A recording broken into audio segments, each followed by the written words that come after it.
And for those who enjoy this channel and would love to support us financially, please feel free to hit that donate link. We'd greatly appreciate it. God bless. Excellent. We are just in time, so thanks so much, Godless Engineer, for your closing as well. And we will now move into the Q&A. So forgive me if I think I've caught every question. So forgive me if I haven't, but I'm really confident we're like staying on it pretty well. So with that, thanks for your patience, and I'm going to set the timer. I know that in case I had missed any new subscribers, I did just want to give a welcome to the ones that I for sure saw up on the screen. I want to say thanks, Nick Piazza, for joining us, as well as ADP underscore OZ, Carl Leo, Chrismer, Steve Garnett, N/A/NA, and then Derek Smith, Heavy Holler. Thank you all very much. We're stoked to have you here. And as mentioned at the beginning, we're kind of trying to build an eclectic community. We love diversity of thought. And so no matter where you are in terms of your views or lack of views, whatever you want to say, we're glad you're here. So with that, jumping right into them, I'm going to try to make this quick so that we can get through as many as possible. I'm sorry, Wilson said, thanks for your super chat. We appreciate it. They said, so a dog from a non-dog would prove evolution, or would it disprove it? Who's that to? Is it me or? I'm not sure. If you both want to respond, you can. But I'm not. I wasn't sure Well, myself. I mean, as far as evolutionary theory goes, dog to non-dog would take place over a lot of generations because of the buildup of mutations that occur in an animal. Plus, if the animal changes environment, that can also induce necessary changes in various ways. And so it would take a long time for it to become a non-dog, but eventually you would have an organism that is not recognizable as a dog. You got it. And then Sandy, if you want to respond, you can. Standing, are you alive? Standing. You're muted, standing. I don't know Oh, if you're talking. Oh, sorry about that, guys. scared me there. Yeah, That's all right. you're like, where'd he go? Yeah, I would just say, obviously, what does empirical science, tell us? It tells us that, dogs produce dogs, and evolutionists will always say, well, of course, dogs produce dogs. The law of monophily, we can never outgrow our ancestry. A eukaryote will never stop being a eukaryote.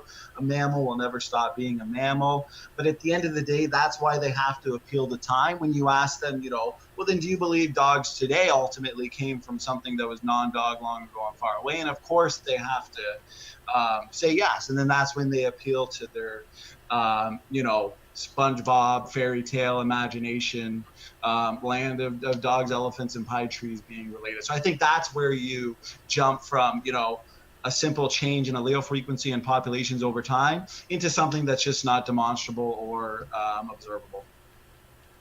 Uh, Can I clarify something real quick, James? yeah, no problem.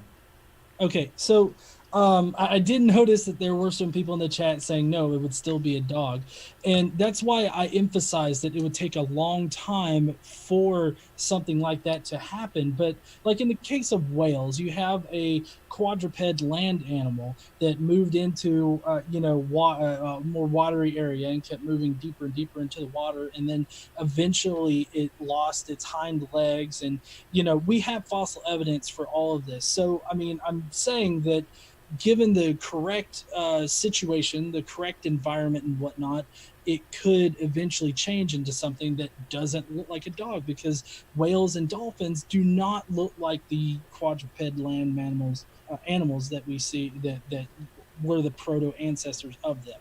So that's what I was explaining. I was just trying to explain the evolutionary process, I guess. Well, I Yeah, think if I could just say standing. one last thing, So because sorry, standing. Just because he wanted to make a clarification, I know you have. You always have a round in the chamber ready to be fired. I know both of you I'll guys do, forgive but you. I'm sure we could go on for another 25 minutes. You're right. just a let's see. Canderman, thanks for your super chat as well. He asks, question for Godless Engineer: why do you consistently let him not answer your question? So Well, I really tried to hold the fire to your feet. They're standing on loss of information and genetic decay. I still don't know what those mean, but I didn't want to get hung up on one particular thing. I didn't want to get hung up on one particular topic or subject, so it's just a circular argument kind of thing. I did want to move past it, and that required some concessions on my part. In general, as I'm sure Standing felt that he had to make some concessions to move on and whatnot on his. Well, yeah, I do appreciate the fact that I think within the 25 minutes, we touched on a number of things: flood geology, genetics, evolutionary theory in general. So I think that was good. I do obviously believe that I did address, your question of a loss of information in regards to just mutations in general, whether you're looking at deletions, inversion mutation, duplications. You can actually sequence the genomes. You can put two genomes side by side, and you can see reductions in fitness. For example, you can see forgive a me, shrinking I'm so function. sorry. I know that I hate to do this just to get through as many questions as possible standing. I hate to do that. I just wanted to force that out. Sorry, Dan. We're going to try to jump forward. Brian Stevens, thanks for your super chat. And also Tech Satan, if I'm pronouncing it right, thanks for subscribing. We're glad to have you here. I saw that. You're right. So Brian Stevens asked, he said, this is true, and since it's true, it's falsifiable. I wasn't sure what he was referring to. If either of you know, let him. Well, I mean, okay, go ahead, Godless Engineer. Oh, I was just gonna say, I think that he was simplifying what Standing was saying, being that, I'm saying this is true, therefore it's falsifiable. He was breaking it down to its simplest components. Well, and the thing is, that whole, God did it, or even if you're looking for a cure for cancer and you just say God did it, like, of course that's not going to advance science. And that's why, we've made very precise, very specific testable predictions. I'll use one example: mutation rates on the most divergent of African people groups, the Khoisan peoples. They haven't been measured. We've actually made and put on paper a direct prediction on what their mutation rate will be. And the evolutionist can go do the exact same thing. The evolutionist actually doesn't want to, for many different factors, many different reasons, but we've gone and done that testable prediction. That's not the only one. I mean, we can go on and on and on. The DNA code itself, the functionality versus non-functionality. So now it's not just God did it. We're actually taking, something from the Bible, making a testable prediction and making it falsifiable. So I disagree with the fact that it's just God did it. We've got confirmed predictions and future predictions. So I just don't want to be misrepresented, of course. Gotcha. We just to move forward really quick. Sigifredo Sarabia, thanks for your super chat. They had said, so God made the earth, and God was like, hold up, this thing is boring, it needs more things. I'm going to put dinosaurs on that dirt, dinos on that dirt. Then he was like, why did I put dinosaurs on that earth? I think they're trying to say, like, why would God make dinosaurs and then kind of like regret it later? Well, I don't think he regretted. Why would they go extinct? He regretted dinosaurs. Who's that question to?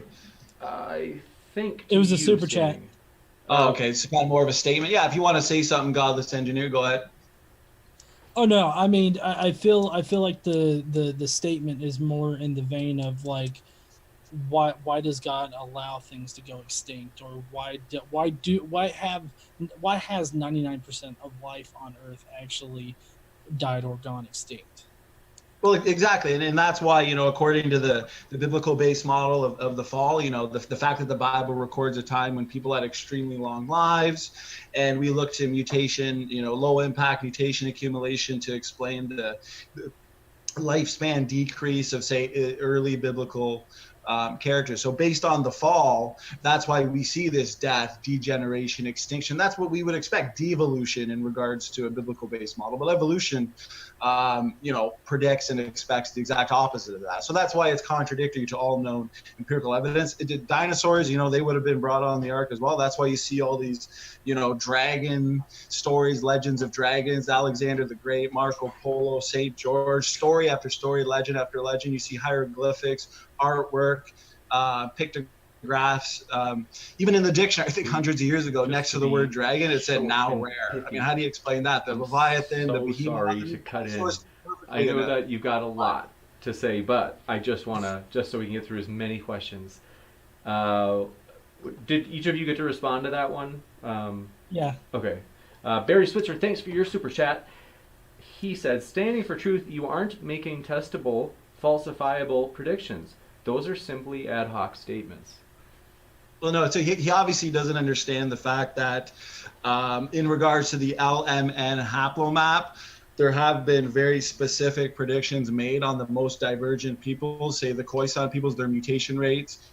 There's been actual predictions made on because if this is a marker of time and this is the history of civilization, the LMN, they're very unique. You look at the map, usually I screen share and show that, but they've all seen the map. They're unique. They're separated by, shorter lines indicating, pre-flood times and post-flood times radiating out. So we should be able to read the map, the history of civilization, the Roman Empire, the Greeks, the Persians, and that's actually being done directly from this map.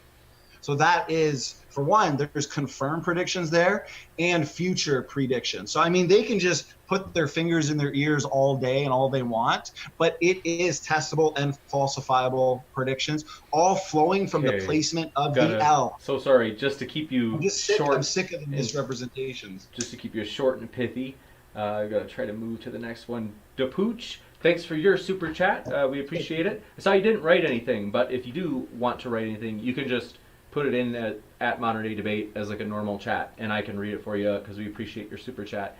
Brian Stevens, thanks so much for your super chat. He said, Caustix, namely, so it's Caustix, claims I don't understand logic because it took me a long time to respond to him. He's a genius, and his moral argument, Kalam, has convinced me of God. I'm not exactly sure. I don't think that's a question. That's just a statement. I think that might be for somebody, Caustix Soda in the live chat. I'm not sure. It is. That's I don't know if it's sarcastic or if you guys are buddies or if you're trying to headhunt. I don't know, but we appreciate your super chat, and that's good to know about Caustix. So we appreciate that. Next one, I'm sorry, Wilson. Thanks for your super chat. This person said, Godless Engineer, where did the water go? Where did the water go? That's a good question. Because in the flood model, do you know how much water it would have required to cover the entirety of the Earth? Because, I've calculated, and it's a crap ton of water. It's so much water that we don't know where that water went, because it's way too much water that's actually here on the Earth or even in our local group. Well, where do you think the water came from according to Genesis? Just to see if you're strawmanning. What does Genesis say the majority of the water came from? Go ahead. Well, it came from up underneath the ground, but there's not, like I'm saying, all of the water on the Earth in general does not account for. We have empirical evidence that there is water. Like, for example, when it talks about the fountains of the great deep breaking open and the windows of heaven were open, it's not like all this water just came from the heavens. We know that there's subterranean chambers that you can actually see and observe today. And all the water, you can see it in the oceans. If you just flatten out all the continents, you're gonna flood the Earth. There's more to that. Trust me, I know about flattening out the globe. See, the scope and scale of the energy produced by the flood is amazing, and I think that evolutionists, for the most part, they have kind of a warped view of what we got to keep it short and pithy. We've only got 4 minutes left, or not even. This is embarrassing. I forgot to set the timer on the Q&A. That's super embarrassing. Let me find. I'm trying to think of a rough estimate. How long do you think we've been going for Q&A so far? I think you're about right, 20, 21 minutes. Okay, so let's say we have 4 minutes left, and I hate to cut in, but just next one, we appreciate those. And also, Canderman, question from Canderman, thanks so much. They asked, ask Standing for Truth, why deleterious mutations haven't made bacteria die out?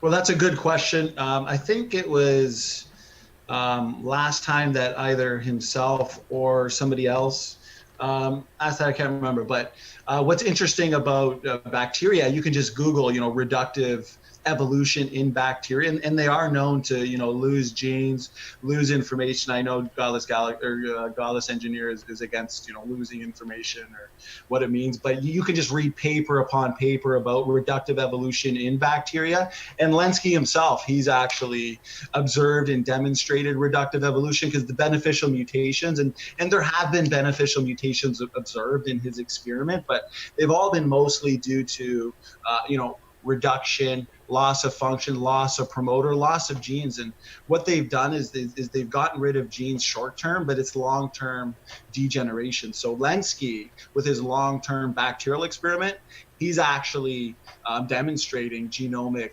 decay. And obviously bacteria, they're going to go through more rounds of natural selection. They have more generations than, say, humans and higher mammals. But even bacteria are being observed to lose information and be susceptible to this genomic degeneration. So it's everywhere. Viruses, bacteria, mammals, everywhere you look, there's genetic entropy.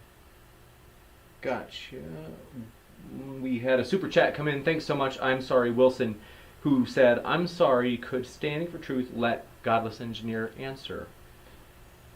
I think that's for you, Standing for Truth. Does he want to answer what I just said or something? What they said, I'm sorry, could Standing for Truth let Godless Engineer answer? I think they thought that you weren't letting Godless Engineer answer. If you want to respond, you can. I think it was a fun debate. Gotcha. Hold on one sec. I could have sworn the fellow Steven Steen either was trolling me or he had said that he shot a super chat in and I didn't want to miss it. I mean, you can never trust that guy, but give me one sec. I'm going to just quick see if I can find. And I could have... Next question, though, in the meantime, was Salem Coop. Thanks for your question. They asked, was there animal death before the fall? Can you give verses to back up your belief? No, I don't believe there is animal. The Bible says that death came by one man, sin. So no, I don't believe that there is death before the fall. I think, for example, in regards to genetic entropy, I believe that Adam and Eve and the created kinds were created perfectly. For one, with heterozygous gene sites, so that would explain the genetic diversity that Godless Engineer said that there wouldn't be enough of. But I don't believe that there is death before the fall. And I think the fact that it says by one man death entered into the world, I think that's clear indication that there wasn't any death before sin, before the fall. If I can ask real quick, Standing, what is your idea of a perfect man or perfect woman? Like, what do they look like in general? What did Adam and Eve look like in the original creation? Sure. Well, I would say that based on, the fact that we inherit 100 new mutations per person per individual, you take that genetic entropy back to a point of least genetic entropy. I don't know exactly what they look like. I can't really draw you a picture, but that would be a genome of, for one, created diversity without any, mutational load, genetic load. So, would blonde hair, blue eyes? Is that? You think blonde hair, blue eyes would be the perfect? Well, I don't believe that they would have a belly button because they were the first created, and that's probably interesting because Adam and Eve's kids, they would know that Adam came directly from God, no belly button. They probably looked like if you were to do, like I always say, if you were to do blood tests and then weight and height, you're going to get evidence for, say, a young person and evidence for an old person. I say that's what we see in the universe as well. If I can just cut in, forgive me, just so sorry, Sin, just to be short. Good question. That's a good question. To keep you short and pithy, we had a super chat. Stephen Steen did give a super chat. I missed this one. I'm sorry about that, Stephen. He said, James hands down won this debate with his smile. That's very sweet, Stephen. You have no idea how much that means. Let's see. Sigifredo, thanks for your super chat, Stephen. And also, Tommy Fuller, thanks for your super chat. They said, modern day debate out, Standing for Truth, why do creationists change subjects so often, i.e. biology, geology, cosmological, abiogenesis? That's a good question. I think it's because trained creationists, we study and we research various subjects, while a lot of evolutionists you discuss, it seems like they want to stick to just one thing. And if you venture off to something else, they'll kind of say, well, I don't know much about that kind of thing. But they're the one promoting evolutionary theory, and yet they'll say things like, well, I don't understand genetics, all that much. Well, then why are you promoting? Why are you making all these videos, promoting evolutionism, debunking biblical creation? So I just think well-trained creationists, they're well versed in a multitude of subjects. I think it's a good thing. I think it's an asset. And then a quick follow-up question from Tommy Fuller, and thanks again for that super chat, Tommy, who asks, standing for truth, what is created kind? And kind they put in all caps. I think they're asking, what is a created kind? Or what? Let me make sure. If an animal can bring forth, it's the same kind. For example, a wolf and a domestic dog, or a wolf and a coyote, they can interbreed. They're probably of the same kind. A wolf and a domestic dog, they can't interbreed with a banana plant or a pine tree. So they'd be different kinds. So if you can bring forth, that's a bit disingenuous, don't you think? No, I think I just gave you how do you explain ring species? Ring species, I mean, if you look at ring species like squirrels and rabbits, I mean, any 5-year-old can tell you they're the same kind of animal. And the thing is, if you're losing the ability to interbreed, you're losing information. There's obviously... But no, I mean, that totally, like, you're being hypocritical here. Because on one hand, you're like, oh, it's the ability of it to bring forth its own kind. But with ring species, they actually diverge so much genetically that they can't interbreed anymore. So... like they wouldn't like one particular species wouldn't be able to breed with another particular species and bring forth an organism. They would be genetically incompatible. Well, you can look at genetics to identify what's actually related and what's not. For example, orphan genes, taxonomically restricted genes, that can be used to identify what's created, what's not. You can look at unique DNA differences, mitochondrial DNA differences across families, across genus. So there's multiple ways of breeding tasks. So if they could originally bring forth, they're of the same kind. So that's why we got to do various. I know you guys have done a ton of reading, and so that's why I hate stopping you. Forgive me for that. Let's see. That's a long 4 minutes, James. That does bring us to the end of the Q&A, and I'm really sorry about that. This is we're thinking about doing something different, namely because thanks. Gosh, sorry about this. Okay, really quick, I want to read this off really quick, and then we have to close the Q&A intake. I'm sorry about that. Thanks for your super chat. I'm sorry, Wilson, who said GE and SFT are human animals. So, guys, remember that. Thanks for that super chat. We appreciate that. And then that's a good statement to end it on, I guess. Yes, you guys are both beautiful animals. And we had thanks, Taliesin Overlander, for your super chat, who said, I just want to say, want James to say, woo la loo la you. So, thank you for that. We will move into the Q&A section. So, this is where things heat up, and this will be a lot of fun. So,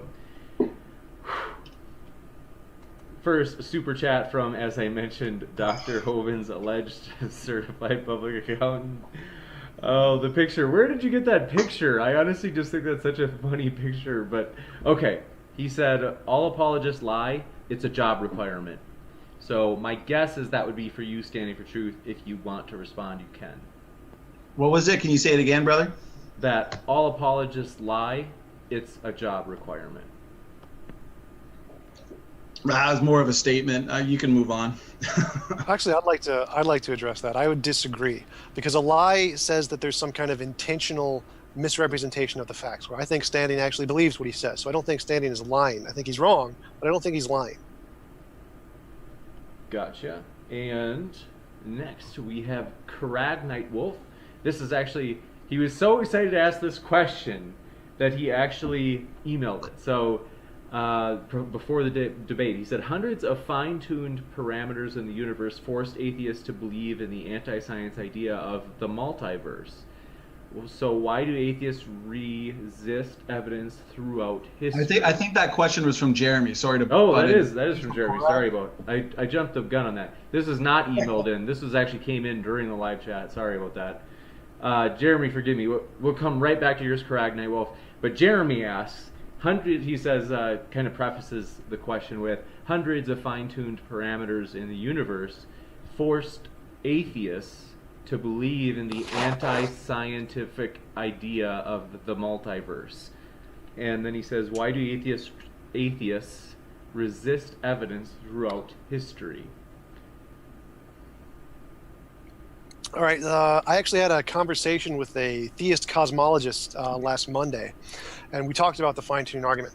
The multiverse has nothing to do with the fine-tuning argument. The multiverse is a combination of mathematical equations and vacuum energy and early universe inflation. It's not to explain the fine-tuning. It's purely a combination of already known physics. So it has nothing to do with the fine-tuning. The reason physicists believe in the multiverse is because it's a combination of known physics. It's not to explain the fine-tuning.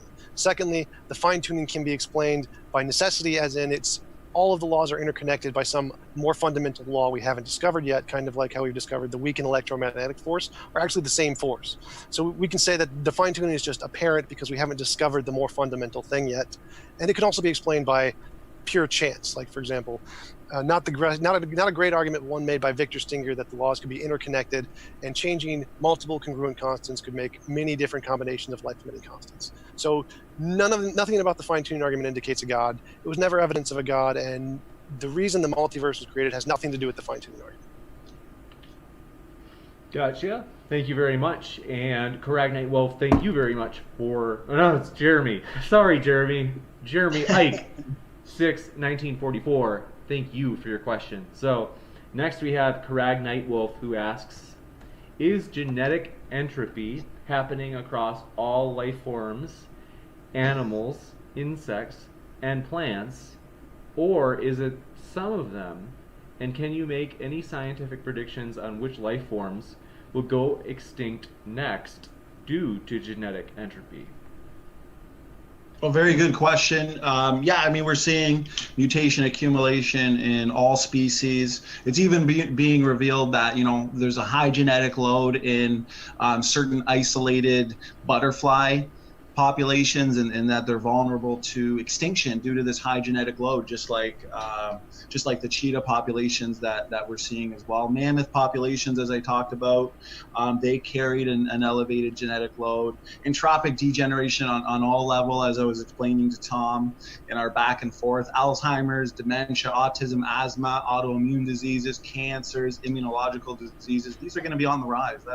That's a pretty obvious prediction based on our model of genetic entropy. We see it in bacteria. I will put it this way: bacteria would be expected to be the most immune to genetic entropy, and the best way I could put it would be with an analogy. Take a bike and take a car. Take a Chevy Camaro. There's a lot more parts. There's a lot more that can go wrong with a Chevy Camaro than can go wrong with a bike. And if something goes wrong with a bike, there's only a few parts. So chances are you're going to notice it and you're going to fix it. That can be akin to natural selection. But in a car, something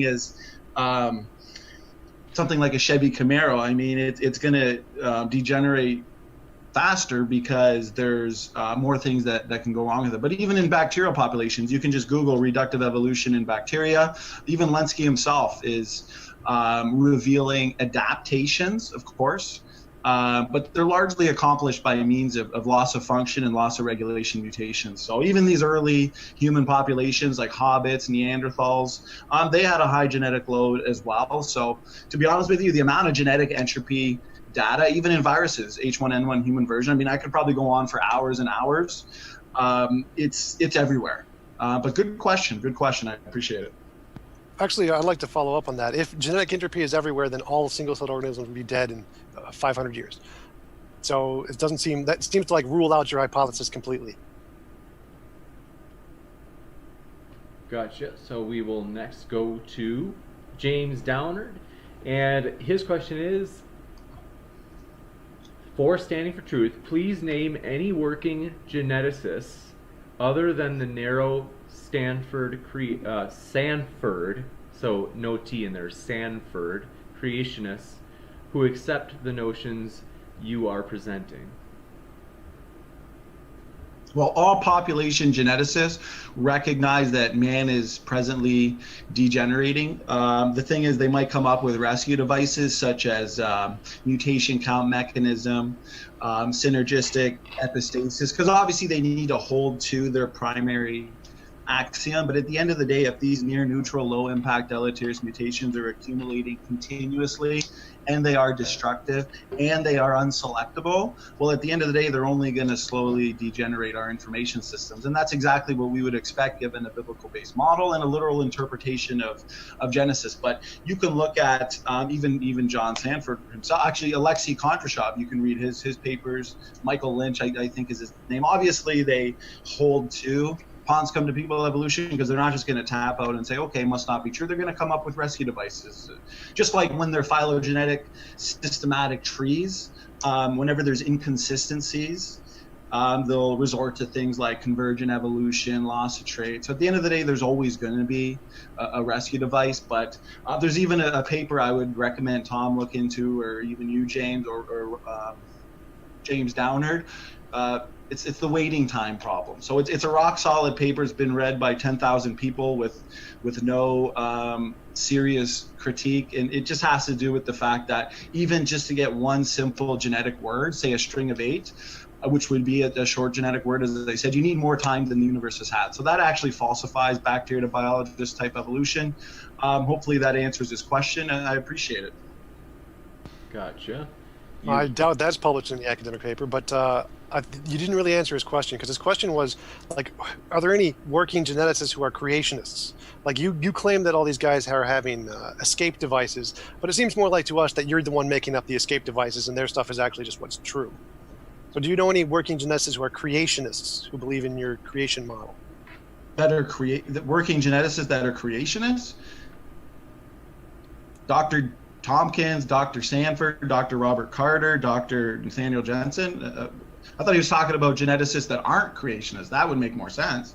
Talking about all population geneticists, Alexei Kondrashov, Michael Lynch, Kimura, these guys recognize that man is presently degenerating. That's why they come up with these numerical simulations to demonstrate, why or how natural selection might be able to rid the population of these near neutral, low impact deleterious mutations. But they've been unsuccessful. And people like Dr. John Sanford, Dr. Robert Carter, they've come out with secular. You can even look at NIH. He just spoke at NIH, and that's National Institute for Health. I mean, they're not a creationist organization, and they're recognizing that there is a pandemic. And the thing is, if you don't recognize this pandemic, how are we going to deal with these issues like cancers, immunological related diseases, autoimmune diseases? We need to recognize that man is degenerating, and we need to figure out a way to, because the thing is, mutations are harmful. Mutations hurt people, and that's why I always say our hope is in Christ. I mean, it is the eventual degeneration of our species is inevitable, but our hope is in Christ, and really that's all I have to say to that. Gotcha. Next we have Karad Nightwolf asks, what is Standing for Truth's best evidence for easy bake oven created kinds and for dirt to man, rib to woman creation? He's asking what the best evidence for created kinds are? That's he said, what is your best evidence for quote unquote easy bake oven created kinds and for dirt to man, rib to woman creation?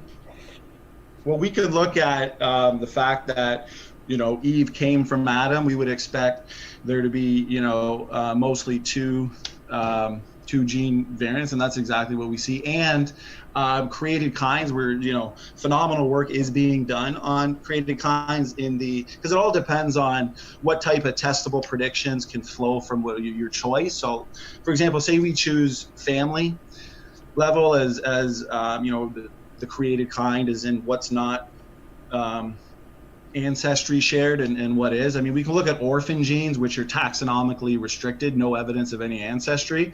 And the more we study the DNA language, we're looking to functionally, this would be our prediction, functionally unique DNA differences across families, functionally similar or neutral DNA differences within families. Because obviously, if we say domestic dogs, wolves, coyotes are all related through common ancestry. Well, we would expect that, but because they're related.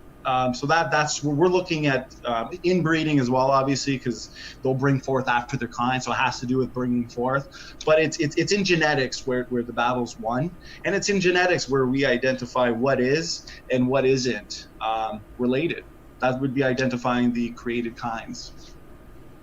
You got it. Next, we thank you for that question and for your answer. And Jeremy Ike 1944 asks, for Tom, where are your retrodictions on the amount of needed beneficial mutations per year for 3 billion years? No numbers means your theory is not science.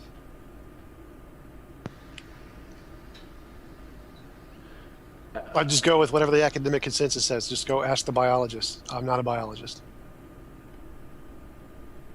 I'll have something to say to that. See, the thing is, he wants to present, a model of pawns come to people evolution, but he hasn't really explained away any of the fatal blows to his evolutionary theory. And if you look at Haldane's dilemma, which is what somewhat of the question that he's asking, because you would need, let's look at apes to humans. There would need to be tens or even hundreds of millions of beneficial mutations that arose and then went to fixation. And I talked about this during our back and forth, during that time frame, that specific time frame. And that scenario would require roughly 1,000 independent beneficial fixations per generation. And that's literally impossible.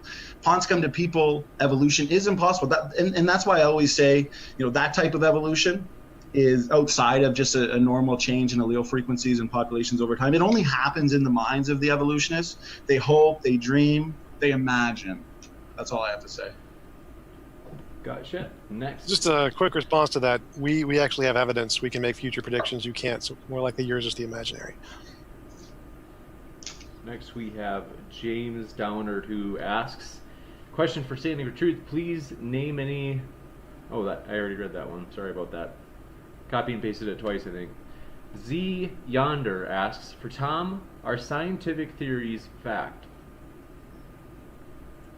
Scientific theories are made of facts. Facts are parts of scientific theories. But there are some theories like the heliocentric theory, where the Earth revolves around the sun. That's a theory. The germ theory of disease is a theory. The atomic theory of mass, that's a theory. That's the things that calls nuclear bombs and nuclear power plants. Everything in science is a theory, but theories are made of facts. Gotcha. I would say that type of evolution, particles to people, goo to you type evolution, that's not even a theory. It's not even a good hypothesis. That's why I say it always just happens in the imagination of the evolution. But he said that, we look at things, if you're looking at an assumption or a guess, and let's say a planet that he's talking about orbits the sun, we see the planet on different locations of the orbit in a year, and that's why we can tell it has an orbit and would start at one point and end on another. But that's observable. We can figure that out. But in regards to your fish to fisherman evolution, we observe none of that. It's not, like I said, it's just not even a good hypothesis. You actually need evidence to support it for it to become a theory. Direct observation is just irrelevant. I don't want that question to go on forever. Obviously, I disagree. I think you could just rewatch the debate and see that there's just so much fatal blows to pawns come to people type evolution that it can't be possible. So even if you want to go to things like the fossil record, fossils are just circumstantial evidence requiring an actual theory to account for them. So I'm just going to stand by the fact that I don't even think it's a good hypothesis, let alone a theory. Gotcha. Next question. Harry asks, can Christians be evolutionists such as myself? So I think he's saying that he's a Christian who believes in evolution. Is this for me? Sure. I think so. I would say that just reading the Bible, using proper hermeneutics, proper exegesis, at the end of the day, you're not going to find ape to man type evolution in there. And it's just, I was talking about this the other day, and it's just bad theology. Young Earth creation has the best theology. Old Earth creation, theistic evolutionism, it's just bad theology. It's a lot of force fitting. The story doesn't flow nicely. And the thing is, if there's no first Adam, well, where's the need for the second Adam? And salvation is in Jesus Christ alone. By grace are you saved through faith, and that not of yourselves, it's the gift of God, not of works, lest any man should boast. But where's the necessity for salvation if there was no fall of man? So it's like I said, it's just bad. I don't know. That's a tough question because, that's really all I got to say to it. Tom, if you want to say something to it. Well, yeah. Can you actually it doesn't actually say, you can't assume that the Bible is perfectly literal in those. It could be figurative because there's lots of places where it is figurative. And so it's reasonable for certain Christians to take a figurative interpretation of that and assume it was done by evolution, right? That's potentially reasonable, even if you may not see it as the most. I will say this, I will respect Old Earth, because a lot of the Old Earth creationists like Hugh Ross, they reject evolution and they still hold to a literal Adam and Eve in their theology, which makes sense because even they recognize that ignoring the reality of a literal Adam would actually take away from the necessity of the second Adam, which is Jesus Christ. So, and even I think as far as I've even heard that some theistic evolutionists are finding a way to put a literal Adam and Eve in their story, whether it's just one man, one woman coming out of a population of 10,000, as obviously the theory of evolution teaches, human evolution. So that would, I guess, still be somewhat consistent and allow you to look to Jesus Christ as the second Adam. So I know there's a lot of that going on. So I would say I respect that at least. You betcha. Next question, and we don't have a ton of time yet, so I'm going to try to move quick through what we have. And sorry for those of you who asked if we don't get to it. So Rayrard asks, my question is to ask what the perfect created version of the CO1 mitochondrial gene is, and what genetic standard does he use to establish genetic entropy as fact? I'm sorry, can you repeat that? Yeah, so I think it's kind of two questions. He says first, we can just go with the first one. Ask what the perfect created version of the CO1 mitochondrial gene is. With the perfect version of it, like with no mutation accumulation? That's my guess. Yeah, I mean, my position is pretty simple. I mean, we were created with perfect genomes, and there's been a accumulation of mutations in mitochondrial DNA and nuclear DNA since the fall of man. And if you can look at this increased genetic entropy and take it back to a time of least genetic entropy, I mean, I think that's pretty obvious to conclude that would be a time of creation. And we see entropy not only in the genome, but we see it in the universe. So the second law of thermodynamics is the law of increasing entropy. So if everything's winding down, who winded up? Take that back to a point of least entropy in the universe. There's a point of creation, least entropy in the genome. There's a point of the creation of man and the created kind. So I think it flows perfectly well. Thanks. Good question. Gotcha. You bet. And next, what genetic he says like a two-parter really quick. What genetic standard does he use to establish genetic entropy as fact? What standard do I ask that again? What genetic standard does Standing for Truth use to establish genetic entropy as fact? Well, the fact that nearly all non-neutral mutations are deleterious. We inherit a multitude of all old mutations, 100 to 300 per person per generation. That's 700 billion new mutations this generation. Natural selection is going to have to do something about it. So we start adding new mutations at the first division in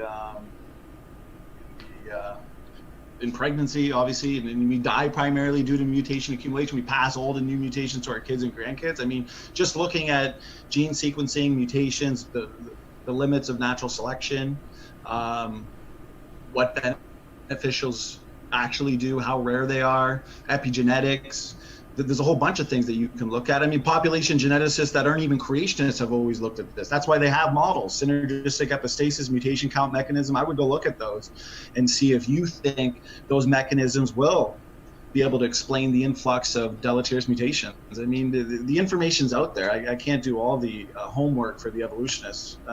Thanks, that's all I got. Gotcha. And one last one. Jeremy Ike 1944 asks, there are more failed predictions. Let's see. I'm going to let the fact that it starts with a statement, but it's kind of a preface for the question, so I'll let it slide. There are far more failed predictions in evolutionary literature, such as, did they predict dinosaur soft tissue before they were found? If it's so obvious, why not predict it? I think that's for Tom. Why didn't they predict that dinosaurs would have soft tissue? I'm pretty sure they did. I don't think they thought dinosaurs were all bone or hard tissue. I mean, you can just Google that. I mean, it's been answered by evolution, by scientists. Gotcha. I think I would say one thing, because he talked about, you know, some testable, falsifiable predictions that have been verified. But the thing is, when these evolutionists are making just thousands and thousands of predictions, and there's so many failed predictions and so many fatal blows to the evolutionary theory, one or two is bound to come true. So that's just expected. But based on the amount that they actually make and the amount of failed ones there are, that's why I just say that, you know, you can believe in it all you want, that type of evolution, but at the end of the day, it is a science fiction religion, and I think the word science has been hijacked by the evolutionists to try and make people think that that type of evolution is actually in the realm of empirical science. Thanks. Gotcha. We, with that, want to say thank you for all of your questions. Oh wait, actually, do we have time for one more? Because I'd like to ask Stanley the question. If Standing is okay with it, we are kind of going on time. We are past time. We're significantly past the time that Yeah, you know, I think it was a good, respectable, profitable discussion. I kind of like talking to Tom. So yeah, go ahead, ask me a question, brother. One last question. So you believe in Noah's Ark, and there is a certain number of kinds on Noah's Ark. I'd guess probably around 7,000, just to throw a number out. And right now, there's currently about 6.5 million species of animals that live on land. That means that approximately 4 species would have to be created every single day, which by species, I just mean about like several 100,000 differences in the genetic code. So is that an accurate representation of your theory, that you believe that there is a certain number of kinds on the Ark, like 7,000, and there's currently about 6.5 million estimated species? So that would mean that are you asking me how can you get that amount of species in 4,000 years? Right, because there'd have to be at least like 10,000 differences per day. Yeah, I actually, that was a big portion of my opening with the created heterozygosity hypothesis. If you've got these heterozygous ancestors that God encoded with these pre-existing functional DNA differences, because we know there's millions and millions of DNA differences, nuclear DNA differences that separate species and families. So if those are encoded by God at the start of their existence, an almost limitless variety of combinations of chromosomes, genes, and traits are actually possible. So when you look to that model, we don't just look to mutations there, Tom.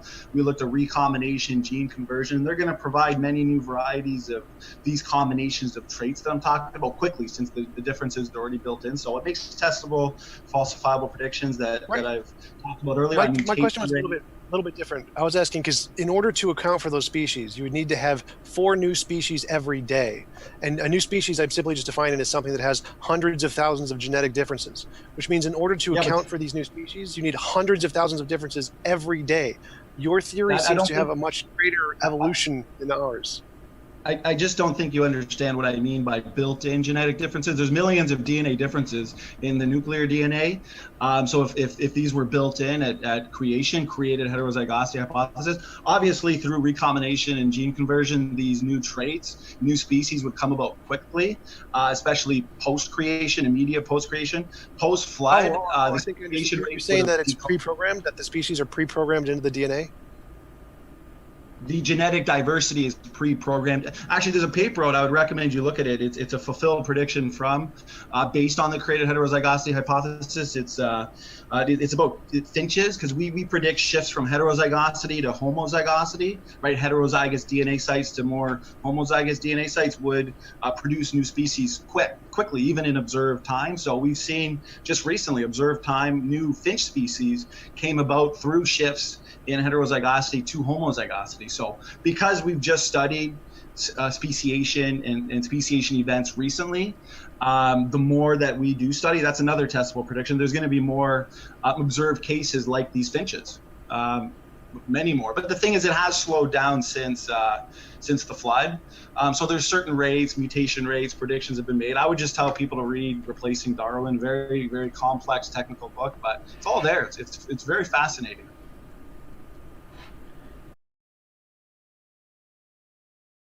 Let's go on to the Q&A. Thanks for doing it, Tom. Thanks for setting it up, James.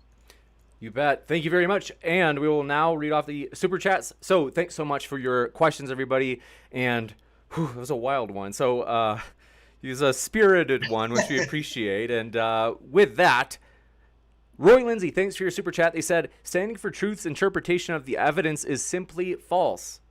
How do you like them apples standing for truth? I'll be crying myself to sleep over that super chat. Next, you'll have to prove that they're false. Oh, go ahead, James. Vibrant Brantley, thanks for your super chat. He says, it could have been my audio. He says, is he using a dolphin call as a microphone possibly? Haha, very funny. But it does remind me, I want to say thanks so much for everybody. When you remember when we had those audio problems? I just look back and I'm like, I'm thankful for you guys. Thanks for sticking with us. Roy Lindsay, thanks for your super chat. They said, standing for truth, why does the PhD biochemist Cy Gart in the chat say genetics is testable or has testable predictions which prove evolution? Are you able to comprehend facts? Well, I've already gone over their so-called predictions based on fossils in my closing. So their predictions are weak. They're actually not predictable. They're just guesses that once in a while come true. Everything in regards to junk DNA has been overturned. Their chromosome 2 fusion, endogenous retroviruses, pseudogenes, genetic markers, whether you look at the Gulo pseudogene. These are all their so-called best evidence, DNA level nested hierarchies. They've all been overturned. All failed predictions. We are the ones making predictions in genetics. Dr. Cy Gart, who I believe works for BioLogos, has admitted that Dr. Venema, who debated Dr. Jensen for 4 hours, lost. And Dr. Cy Gart, maybe he should take up Dr. Nathaniel Jensen's offer and talk about these predictions. Because I will say, in regards to testable predictions, creationists are winning big time. Next up. Thanks. Let's see. Thanks for your super chat, Jay Shy. They said, can Standing for Truth make a phylogenetic tree based off DNA sequences that shows or predicts we will find separate created kinds unrelated to all the others?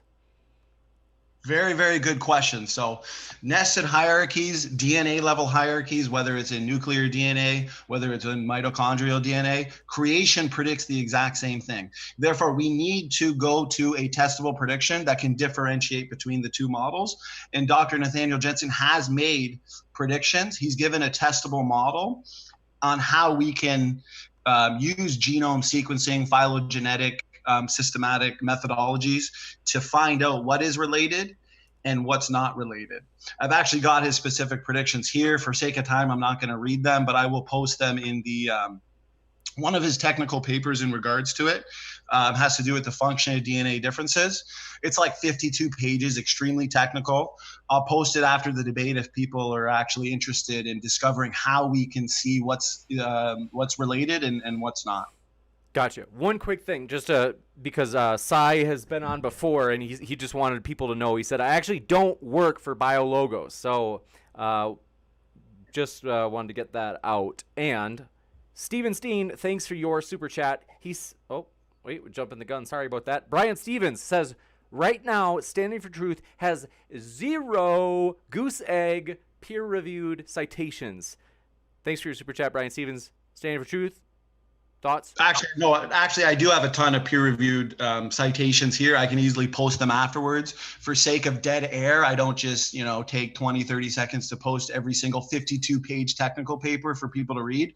This one from Dr. Nathaniel Jensen that deals with mitochondrial DNA function, nuclear DNA function, that can help us distinguish between what's related and what's not. I'll post that. Brian Stevens can go read it. I'm sure he's not going to understand much of it, but if he does, set up a debate with Dr. Jensen and talk about these predictions, because nobody else is. PZ Myers isn't. Gotcha. Next up, thanks for your patience as we get to the next one. Crackerjack 12 says, Standing for Truth already won this debate. Call it off, James. Oh, they're coming at you, Tom. Tom, you want to make a response? I gave my criterion for what counts as predictions in the beginning. If it doesn't meet all of those, then it's not a prediction. Simple as that. Like, the point of predictions, as I stated, was to differentiate between what's imaginary and what's real. And if you can't meet all of those criteria, it doesn't do that.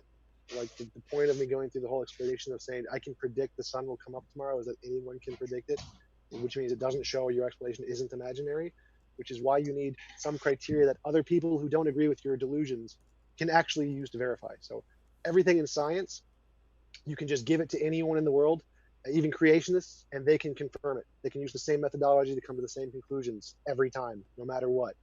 Creationism, no one but creationism can use creationist models to make predictions. It's like a magic language that only creationists can read, apparently. Just like shaking a magic 8-ball, somehow they get consistent results, but no one else does. Wonder why.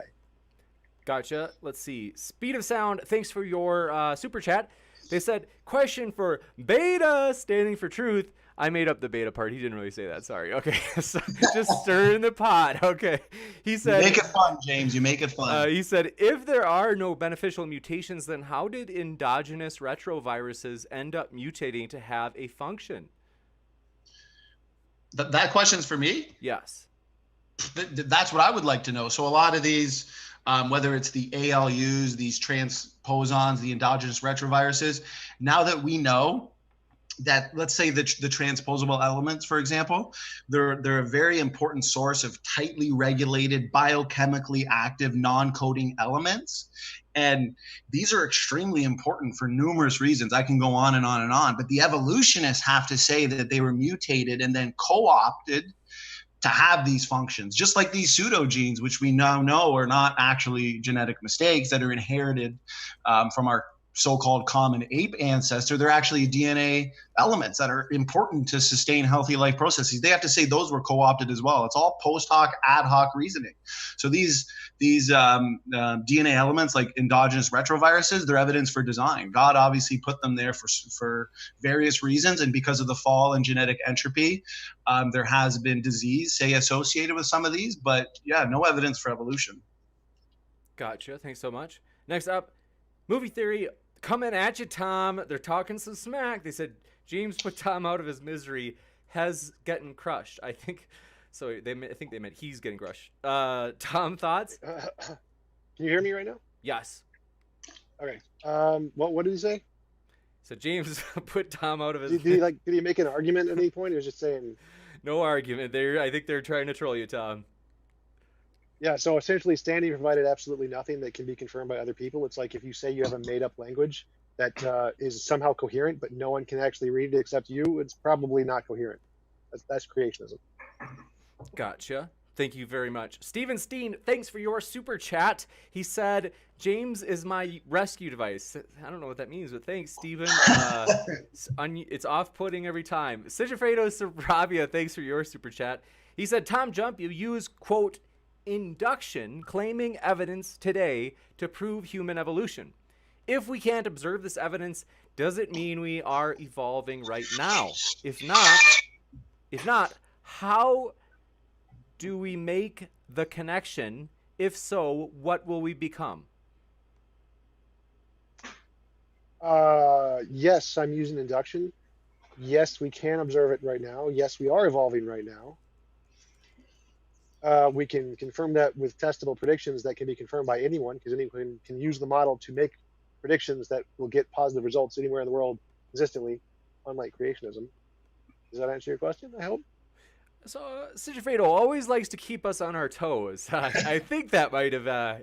James, can I give just literally a 15-second response? I promise. Short and snippy. Short and snippy. I want to just say, because he mentioned human evolution and Tom says that we're still evolving. We've always predicted that humans and apes are not related, and they've recently discovered fossil footprints that are identical to human footprints. They've been found, and guess what? They're dated to be 5.7 million years old, and that means that they were found in older layers than Lucy, our so-called ancestor long ago and far away. So at the end of the day, evolutionists are scrambling to find an explanation for this one. Looks like human evolution's false. I think I remember those human footprints with those dinosaurs. Yep.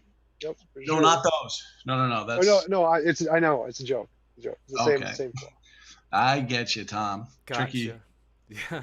Cy Truth or Cy Gart. Sorry about that. That's a weird Freudian slip. Maybe Cy Truth. Cy Truth. I think I was a combination of standing for truth and Cy. It's for standing for truth. He says, do you follow the ICR model of environmental change? And in parentheses, he puts, as you mentioned, with epigenetics.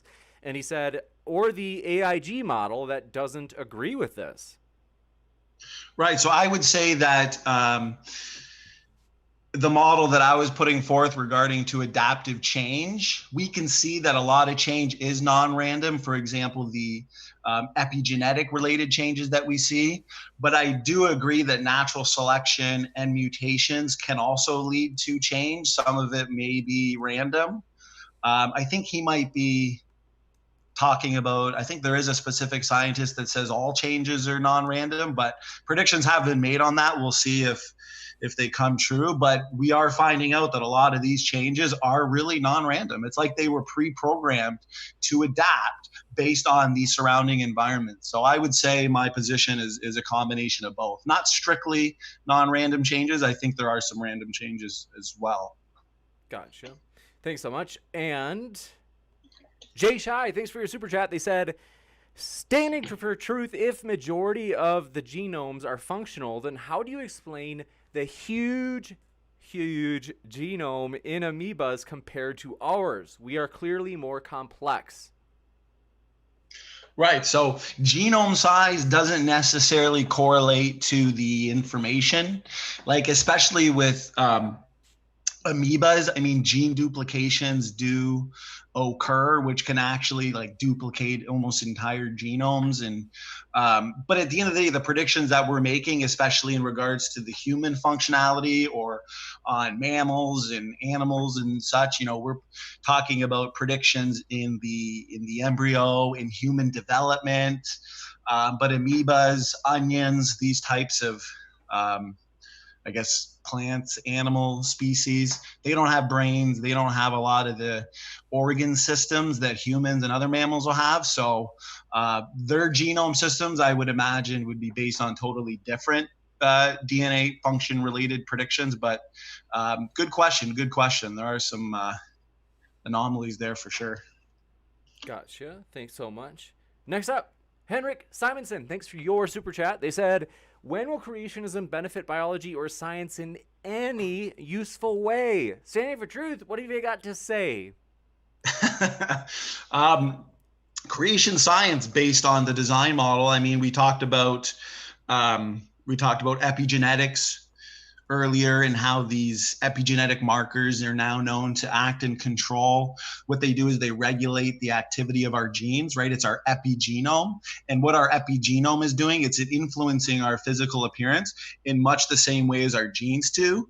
But what's nice is that there's no change to the underlying genetic code. So the more we study our genetic information system with a design model related mindset, we can see just how functional our genetic information systems are. And that directly comes from the thought process of intelligent design and biblical creationists, because evolutionists do believe that the majority of the genome is junk, over 20%, 80% of it is junk according to them. So they're not expecting that type of genome-wide functionality, but we are, and that advances science, James. Gotcha. Next up, thanks for your super chat from Sigifredo Sarabia again. He strikes again, this time it's standing for truth. He's taking a swing at you. He says, why do we have stacked earth layers and regions like sand dunes or lakes in comparison to everywhere else from a single flood? Why is it now a mush? Can you repeat that question? What's the anomaly he's having? I don't know what a mush is, but I do think the first part is they're asking, like, if there's this flood that happened, like, it's the same flood in the sense that if it's global, it's like the flood happened everywhere at the same time, right? Like, in at least broadly speaking. So they say, why do we have, if that's the case, why do we have stacked earth layers in regions like sand dunes or lakes in comparison to everywhere else? So I think they're saying, like, why is it that some parts of the earth have stacked earth layers in regions like sand dunes or lakes, but others don't? Right. So, I mean, we do see worldwide sedimentary strata deposition. We do see these pancake layered rock strata. Then the things he's talking about, I mean, if it is worldwide, depending on what the earth was that way, the pre-flood earth, I mean, there's going to be different parts of the earth that are covered in different levels of water and different types of disasters going on. I mean, I'd have to look exactly at the situation he's talking about, but I can direct him to like Dr. Andrew Snelling, for example, or Dr. Steve Austin, where they actually work oftentimes in the field and look at specific, I guess, situations like that. But yeah, if it's a worldwide flood, I mean, there's going to be different observations worldwide. Everything's not just going to be the same, but definitely the rule is, right, the majority does oftentimes prove the rule, is that we do see this worldwide strata deposition, and the rock stratas themselves do point to a global flood. But some of those specifics, yeah, I think I'd have to just point him to some of the creation geologists and their technical work. But good question. Thanks, James. Gotcha. Dora and Nuku, forgive me if I mispronounce it, let me know. Thanks for your super chat. They said, next debate should be young Earth creationism versus old Earth creationism with totally different creationists. That would be a fun topic. I don't think we've done that topic in a long time. By the way, something like it might happen. There's like a small possibility. I mean, we got to see if they'd be willing for it, but there might be a big debate, something like that coming soon. And I'm kind of that'd be fun. Stay tuned. That'd be fun. And Steven Steen, thanks for your super chat. I don't know exactly what this word means. I don't know what the cool slang is. He says, standing for truth proved creationism can make incorrect testable predictions, and met his, what's a BOP? Is that some sort of burden of proof, I believe. Oh, I looked it up on Urban Dictionary, and that's not what I read. So, therefore, I thought it was way worse. Something naughty attached to it too. Yeah, I'm not too sure. Everything on Urban Dictionary, any definition you put into Urban Dictionary, you'll find that there's some way in which that word is used as some sort of like sexual maneuver. Okay, Steven Steed. So he says, therefore, won the debate. Sorry, Tom. Sorry, standing for truth. What do you both think about that? Looks like Steven he's throwing his poop at both of you. You guys got responses? He said, can you read the whole thing again? Standing for truth, prove creationism can make incorrect testable predictions and thus met his burden of proof. Therefore, he won the debate. Sorry, Tom. Sorry, standing for truth. So Steven is being pedantic like Steve McRae, and he doesn't actually use logic in the way he forms words. So when we're saying does it make predictions, if it can make false predictions, well, then that's kind of pointless. Anybody can obviously make false predictions. So in normal conversation, we usually infer there's some kind of meaning there, indicative of truth. So unlike Steve, who has his head up his ass, you have to actually infer reason and logic and common sense into the meaning of those words. Okay, you bet. I would say, yeah, it seems like most people, at least viewing, probably atheists as well, can see that the burden of proof has been met. The title of the debate is, do creationists make testable predictions? I think Tom realized that, oh no, yes, we do, and a variety of things, future testable predictions. So everything Tom says is 100% false. I have met the burden of proof here. Creation scientists do meet the gold standard of science. We're actually the ones making the specific predictions, but for debate's sake, obviously Tom needs to, put forth the arguments and be aggressive at times to make it fun. But definitely met the proof for sure. Gotcha. So no, standing never met the burden of proof there. Again, you have to make them, the other people have to be able to verify them. As I proved, if you're the only one who can read the magic scrolls to make the predictions and no one else can, that isn't evidence. So it doesn't. Everybody else can. This is the golden standard, and the every gold scientist standard's been met. everywhere in the world has already said, nope, creationism can't do this. So you got to find an atheist, find a Hindu, find somebody somewhere in the world, some scientist who isn't a creationist, and Right, show me that they can do this. Show me. Tell me. Find me an example.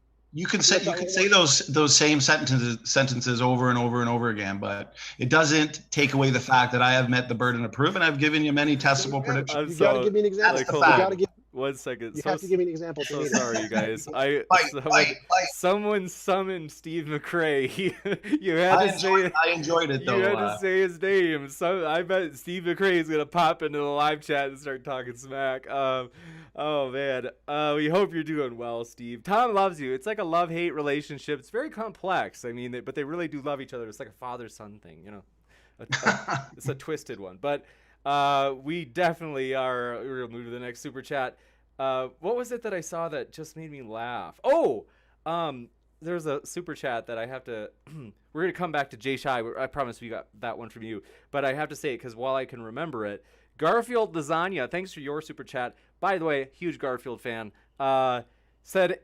Hey, standing for truth. I reported you to the ADL because your avatar is blackface. I think they're joking. Don't worry.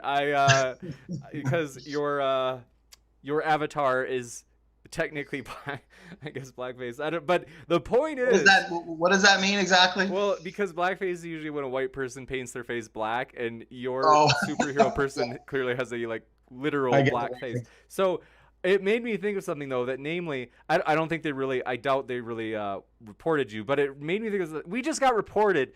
I won't say the name because I'm not trying to put the person down, but I mean if if there's a reason to report us. But if you're like, man, James just kids, it's just he's standing for truth. I see him get angry. Is that if you are pissed at the channel, pardon my French, that's if you're angry at Modern Day Debate, if you're like, oh James, because we had that debate a week or two ago with Jill and Vosh, which was a fiery one, and it was on whether or not Trump is racist.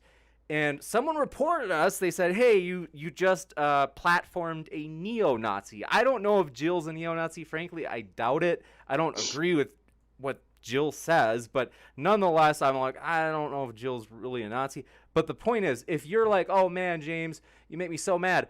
If you want to debate on Modern Day Debate, whether or not I'm, platforming the wrong people or something, I'm open to that. So I would rather you just, if you want to come on and debate and say, James, I want to make the case that you're doing harm to society because you platform these people, I'm totally open to that. I'm willing to debate that myself. Tom, did we just lose you? Where'd you go? Tom, you're standing really still. Oh, okay, I think you're back. So the point is this. I'm open to defending via debate, Modern Day Debate, when we do controversial stuff.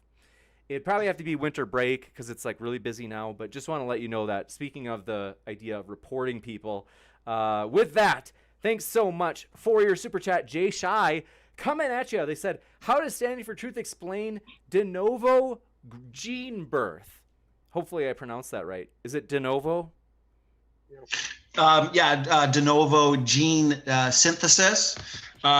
See, once again, that for the most part is ad hoc, post hoc, because from my understanding, I guess I would possibly need him to be in here to clarify himself, but there's something called orphan genes, and these orphan genes, once again, are a fulfilled prediction based on the creation model that talks about created kinds.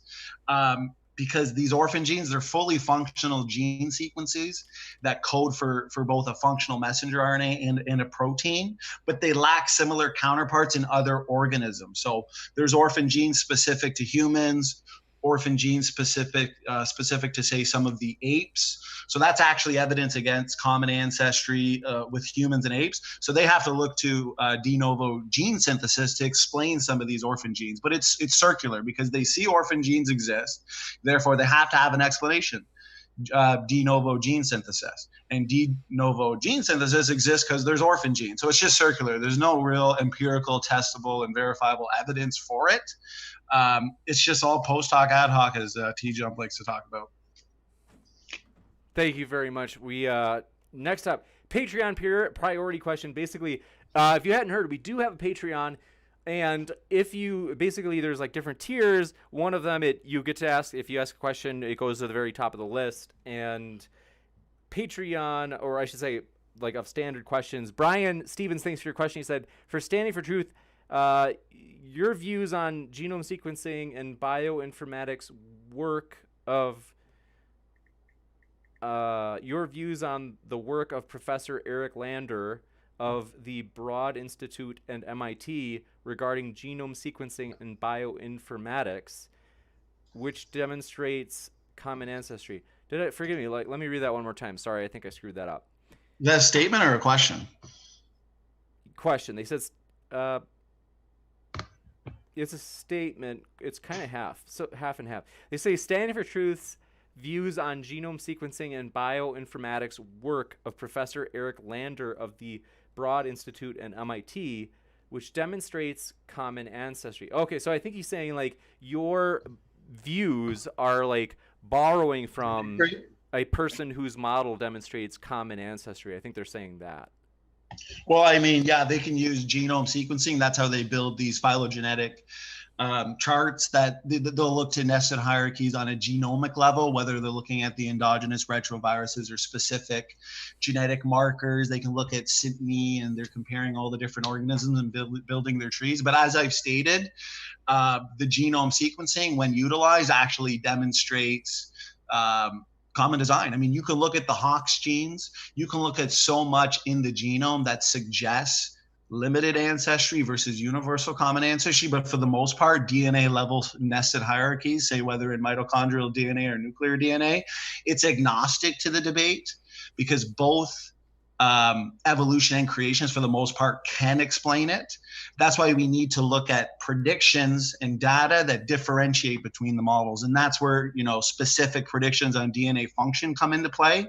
Most debates that I have, the debaters don't want to discuss in detail DNA function, but DNA function really is what can distinguish between the models in regards to genome sequencing. So, I mean, his statement or question, whatever it was good, because that is key. It's 100% how we decide. So thanks, James. Gotcha. Next, thanks for your question. I wanted to push this to the top because I was wondering, do people have interest in this? Josiah Johnson asked, is there an MDD Modern Day Debate Discord or any community outside of live chats? So we are on Facebook, on Twitter. Not a ton of conversation goes on there, to be honest. Most of it goes on in the live chat and the comments. However, if people would be like, oh man, if you actually had a Discord, I would totally enjoy it. Then I'm like, sure, like I've thought about having one, but I don't know enough about it, and I just feel like a rookie. So I was like, should I do it? Like, I don't know if people would do it, but if people would like a Discord for Modern Day Debate, I'm totally open to it. Just wanted to, it's good for me to get your feedback on like what would be a good use of time. So thanks so much.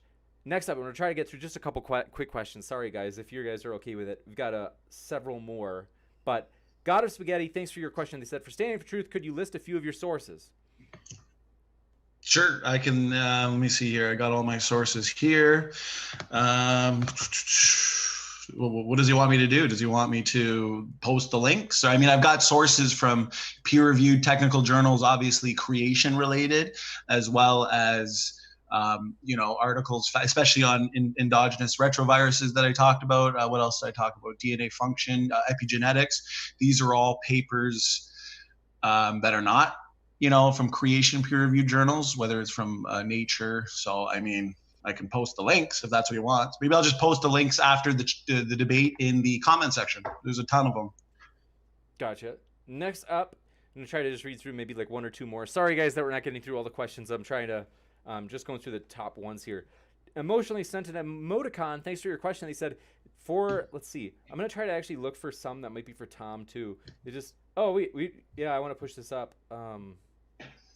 Crackerjack 12 says, Tom, do you realize the topic of the debate is not, quote, can atheists use creationist models to predict?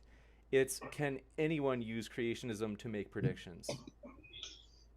No, it's can anyone who isn't a creationist use creationism to make predictions? And the answer is no. Just nonsense. The answer is yes, not nonsense. Next Give me an example. You still provided no evidence of that. So you Tom haven't- Trump's arguments the entire debate are just assertions. When I ask him to provide specifics, like, hey, what arguments does PZ Myers use? He says, I don't know. Like, imagine I came to not relevant to debate. You keep talking about things that aren't well, relevant to Dr. debate. Tompkins said you're wrong about the chromosome 2 fusion, and someone asked me, well, what does Not that do? relevant to debate. Not relevant to I debate. said, I don't know. Go look at it. It's not a good way of debating, Tom. Even the That's atheists not part of the debate. failed on this. Not part of the debate. Not You relevant. not understanding the predictions is not my problem. It's actually yours, That's unfortunately. not part of the debate. Again, give me an example of someone who isn't a creationist who can use creationist models to make predictions. You can't. I've given you many. You not understanding the model is not my problem. It's yours. I'm You're sorry. the non-creationists who We're who going use to- creationist models. You're in scientific denial, Tom. I gonna can let- help you with I'm that. gonna let Examples. I'm gonna let Tom have the last word on this because the question was for Tom. Okay, Tom, you can have the last word. So again, the evidence is if you want to show creationism isn't just made up bullcrap, you have to show that other people who aren't creationists can use the same model to make predictions. Every time I've asked for an example of this, he's given me nothing. He said, here's a creationist who made a creationist prediction. That's great. That's not evidence. Give me a non-creationist who can use creationist models to make predictions. That's all I want. That's the peer review. That's what it means to be peer reviewed. You can't do that. It's just gibberish nonsense. Gotcha. We will take one last question, and based on the live chat, a couple people said like, "Hey, I would enjoy a Discord." So I'm going to try to get a Discord up in the next week, and then if you guys would enjoy it, please come hang out. So with that, I think we read that one. Emotionally Senate Emoticon, I think I was about to read yours. They said, "Stand for truth. So you love genetics. Can you predict if Haldane's dilemma would not be problematic if applied to variation within quote-unquote kinds using a 6,000-year time scale?" Well, Haldane's dilemma has to do with the limits of evolutionary change in regards to beneficial mutations and the speed of beneficial mutations. So when used on humans, in regards to human ape ancestry, it actually demonstrates that the speed at which these beneficial mutations would happen makes it impossible. But his specific predictions that he's asking about in regards to other animal species, I don't think that those predictions have been made or that information and data has been looked at. But I'll look into it. But what's important is that it has been looked at in humans and in apes in regards to their ancestry, and it demonstrates that it's impossible. And the evolutionists can still choose to believe in it, but it's not empirical science. It's imagination. It requires imagination to believe what is contradictory to empirical science. Gotcha.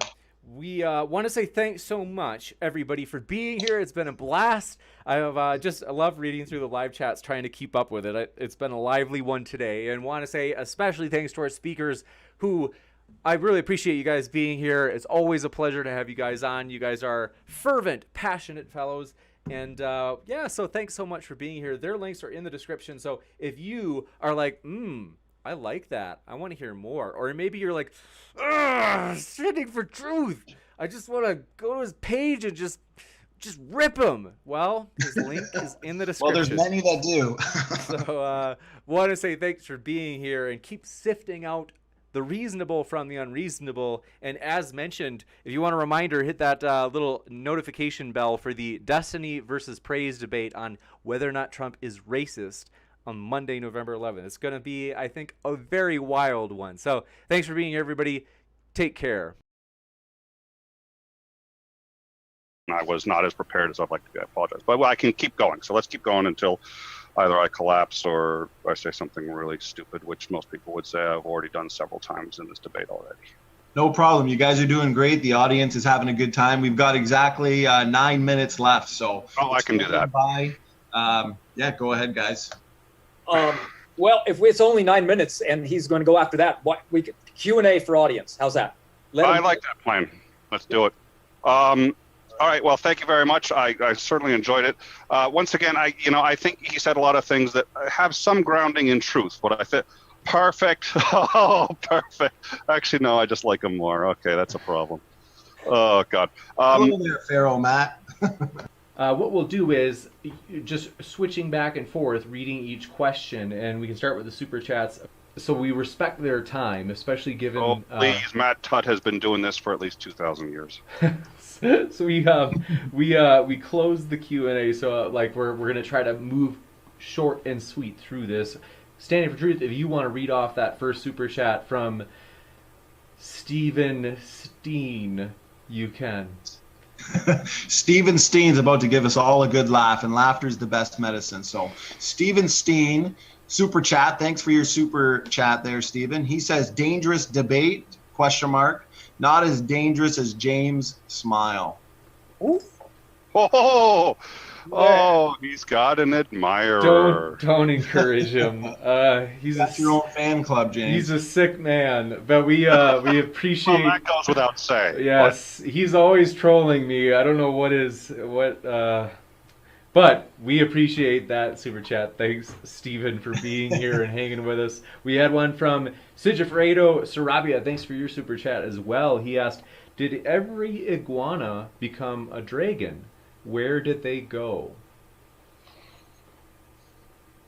But did every dragon become an iguana? I think it was, I think my guess is... I think that may be I think he may have switched what he meant. Maybe, that could be.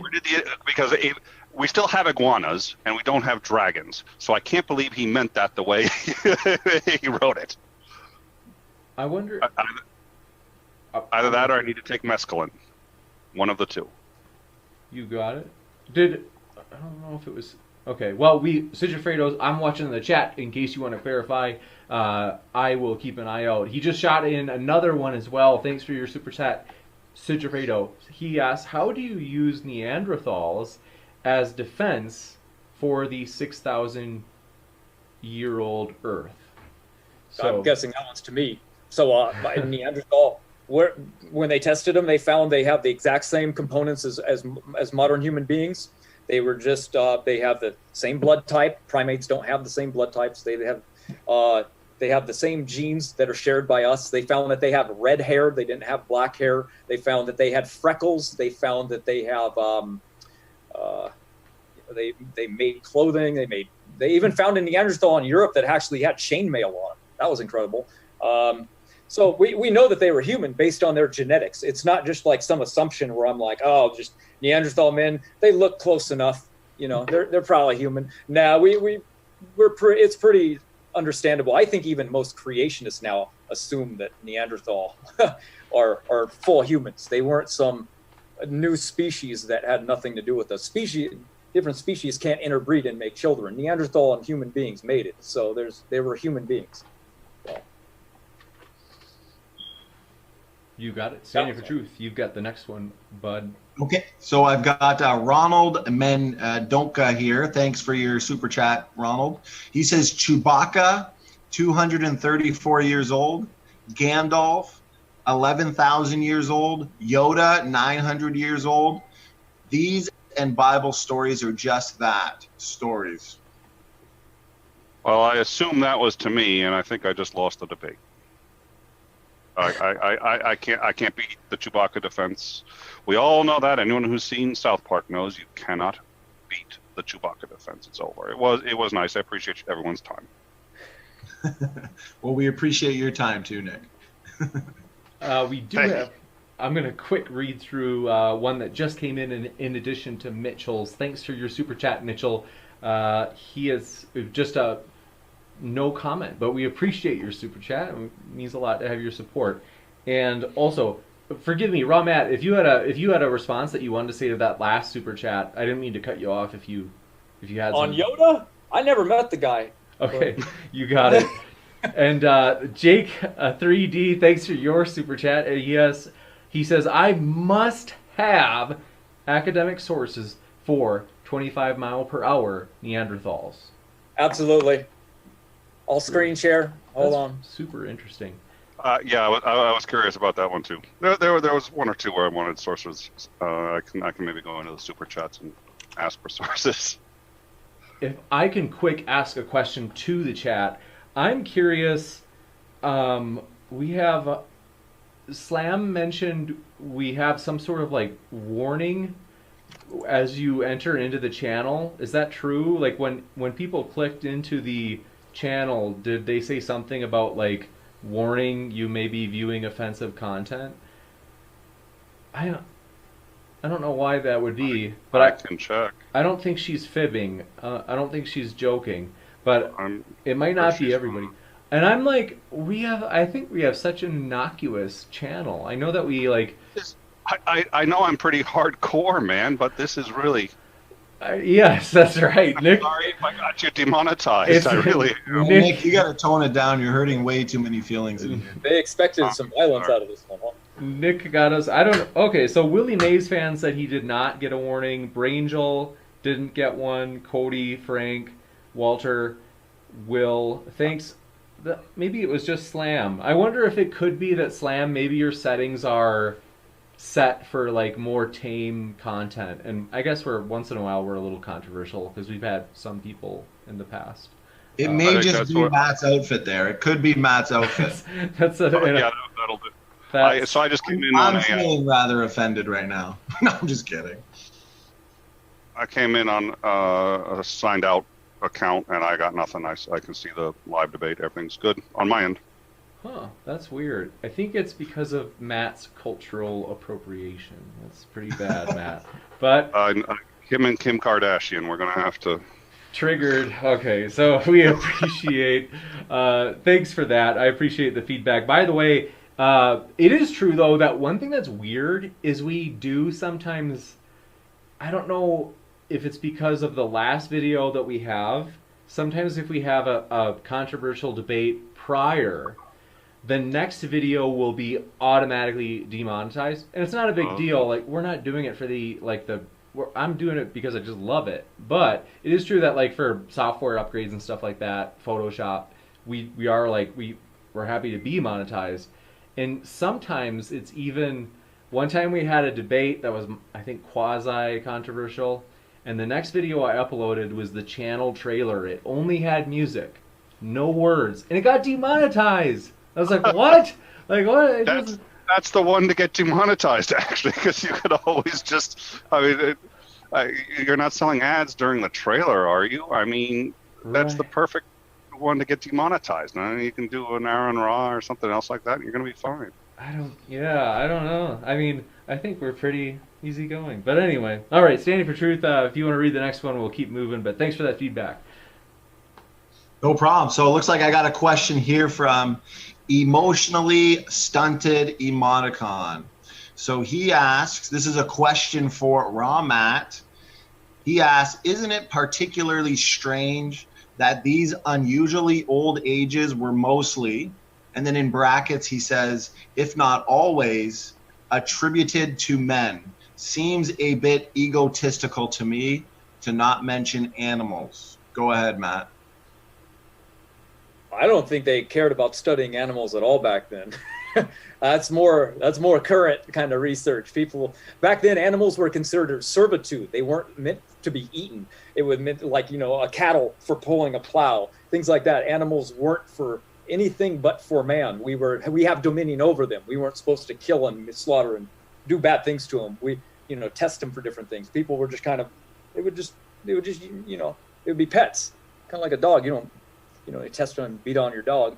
But, I don't think vivisection was very popular pre-flood. And as for James, I can't post the information that person wanted. So what I'll do is I'll real quick read. Anthropologist Peter McAllister recently published a book called Manthroponology, The Science of the Inadequate Man, an analysis on the footsteps of one of the men's footprints preserved in a fossil clay bed in Australia, dubbed TH, showed that he reached 37 kilometers on soft, muddy lake bed edge. So that was for a reply earlier. I hope I answered emotionally stunted. I hope that's kind of what he was asking. Standing for Truth, if you can read the next several questions, and then also, I am finally, forgive me, I got sidetracked earlier. I'm putting Nick's actual web page in the description because I said I'd do that at the beginning of the stream. I'm doing it literally right now. So, and my YouTube channel, I'd appreciate as well if it's. You betcha. Nicholas Lamar Suter. Yeah, thank you so much. Gladly. Okay, so it looks like I got the next question here then from Richard Madsen. Another question for Matt. He asks, would ancient oxygen levels be before Homo sapien? even in a Darwinistic evolutionary model? Go ahead, Matt. Before, we believe in irreducible complexity. You can't have like everything's tied together at once. So if there's no real oxygen, you have a big problem. I know that the theory of abiogenesis has to remove oxygen because the left-hand amino acids, nothing can really form with if the formation of oxygen is present because of oxidation. So they had to remove oxygen from the theory, but that's not what we actually found. As my presentation kind of showed, that they actually found that by testing early meteorites, they actually found that the oxygen content was more than it is today. So it's not less like they predicted.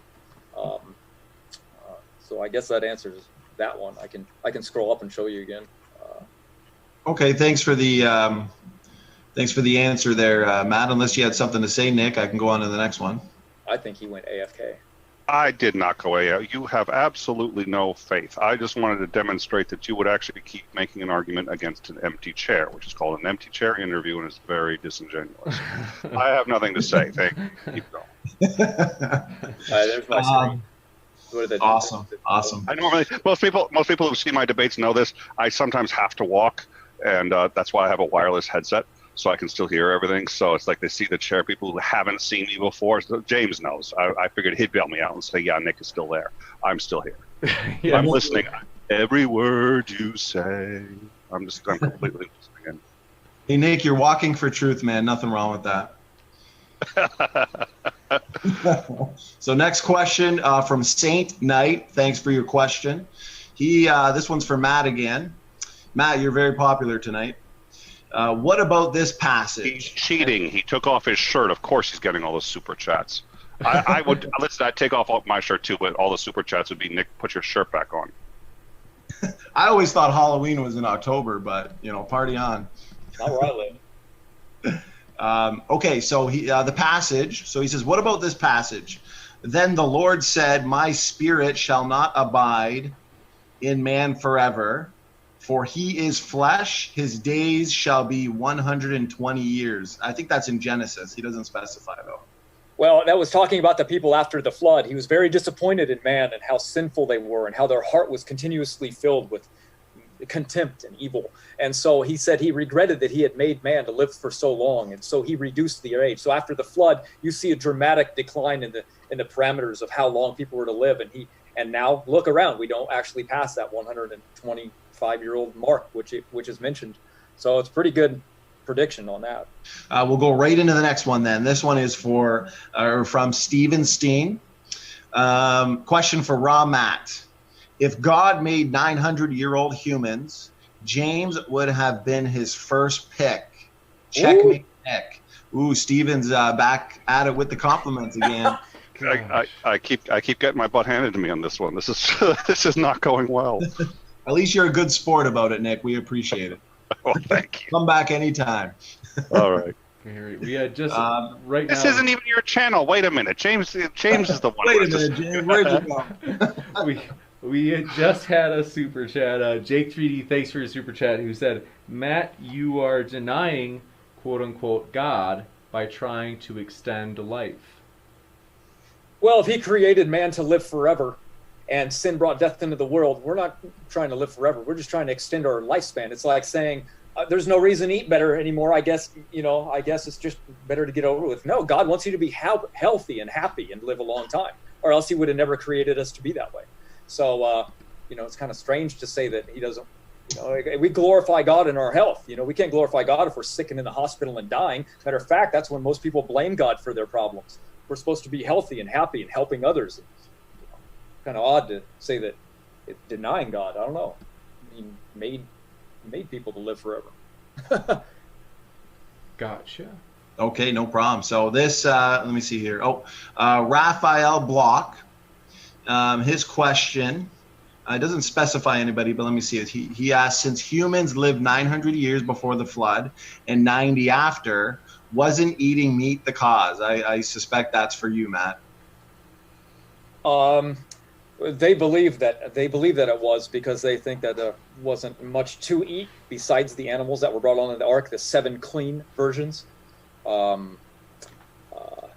That they believe that man's 7 clean pairs, and I have to correct you on that because it is so rare I get to correct someone who knows more about the Bible than I do. It was 7 clean pairs.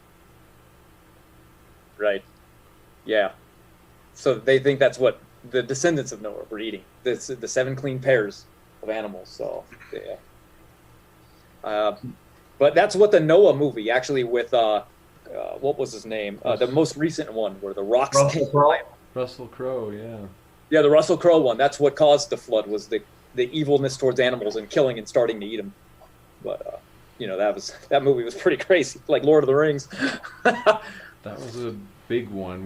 We appreciate Sigifredo Sarabia. Thanks for your super chat. Just fired it in to the live chat. He said, Matt, if Thoth, king of Atlantis, extending 36,000 years, only lived to 50, would this historical account make any difference in the age of man or fairy tale? Well, you got to take into consideration where that was written and by their mathematical system, kind of like the Sumerians one, using the sexagesimal base 60. You know what I mean? So when you read theirs, you get extremely high age. Reigns of kings for 36,000 years and things like that. It's just because their multiplication was very, very different. So I would just say look at their system of what they're talking about, and you'll find a kind of a correlation between the different groups of people, from the Persians to the Chinese and the things like that. They all have nothing past 1,000 years. So it's odd when you see 1 or 2 that are thousands and thousands of years. It doesn't add up. So when you investigate it, usually you find out it's their math system that made the mistake. So not really a problem for us. You got it. Thanks so much.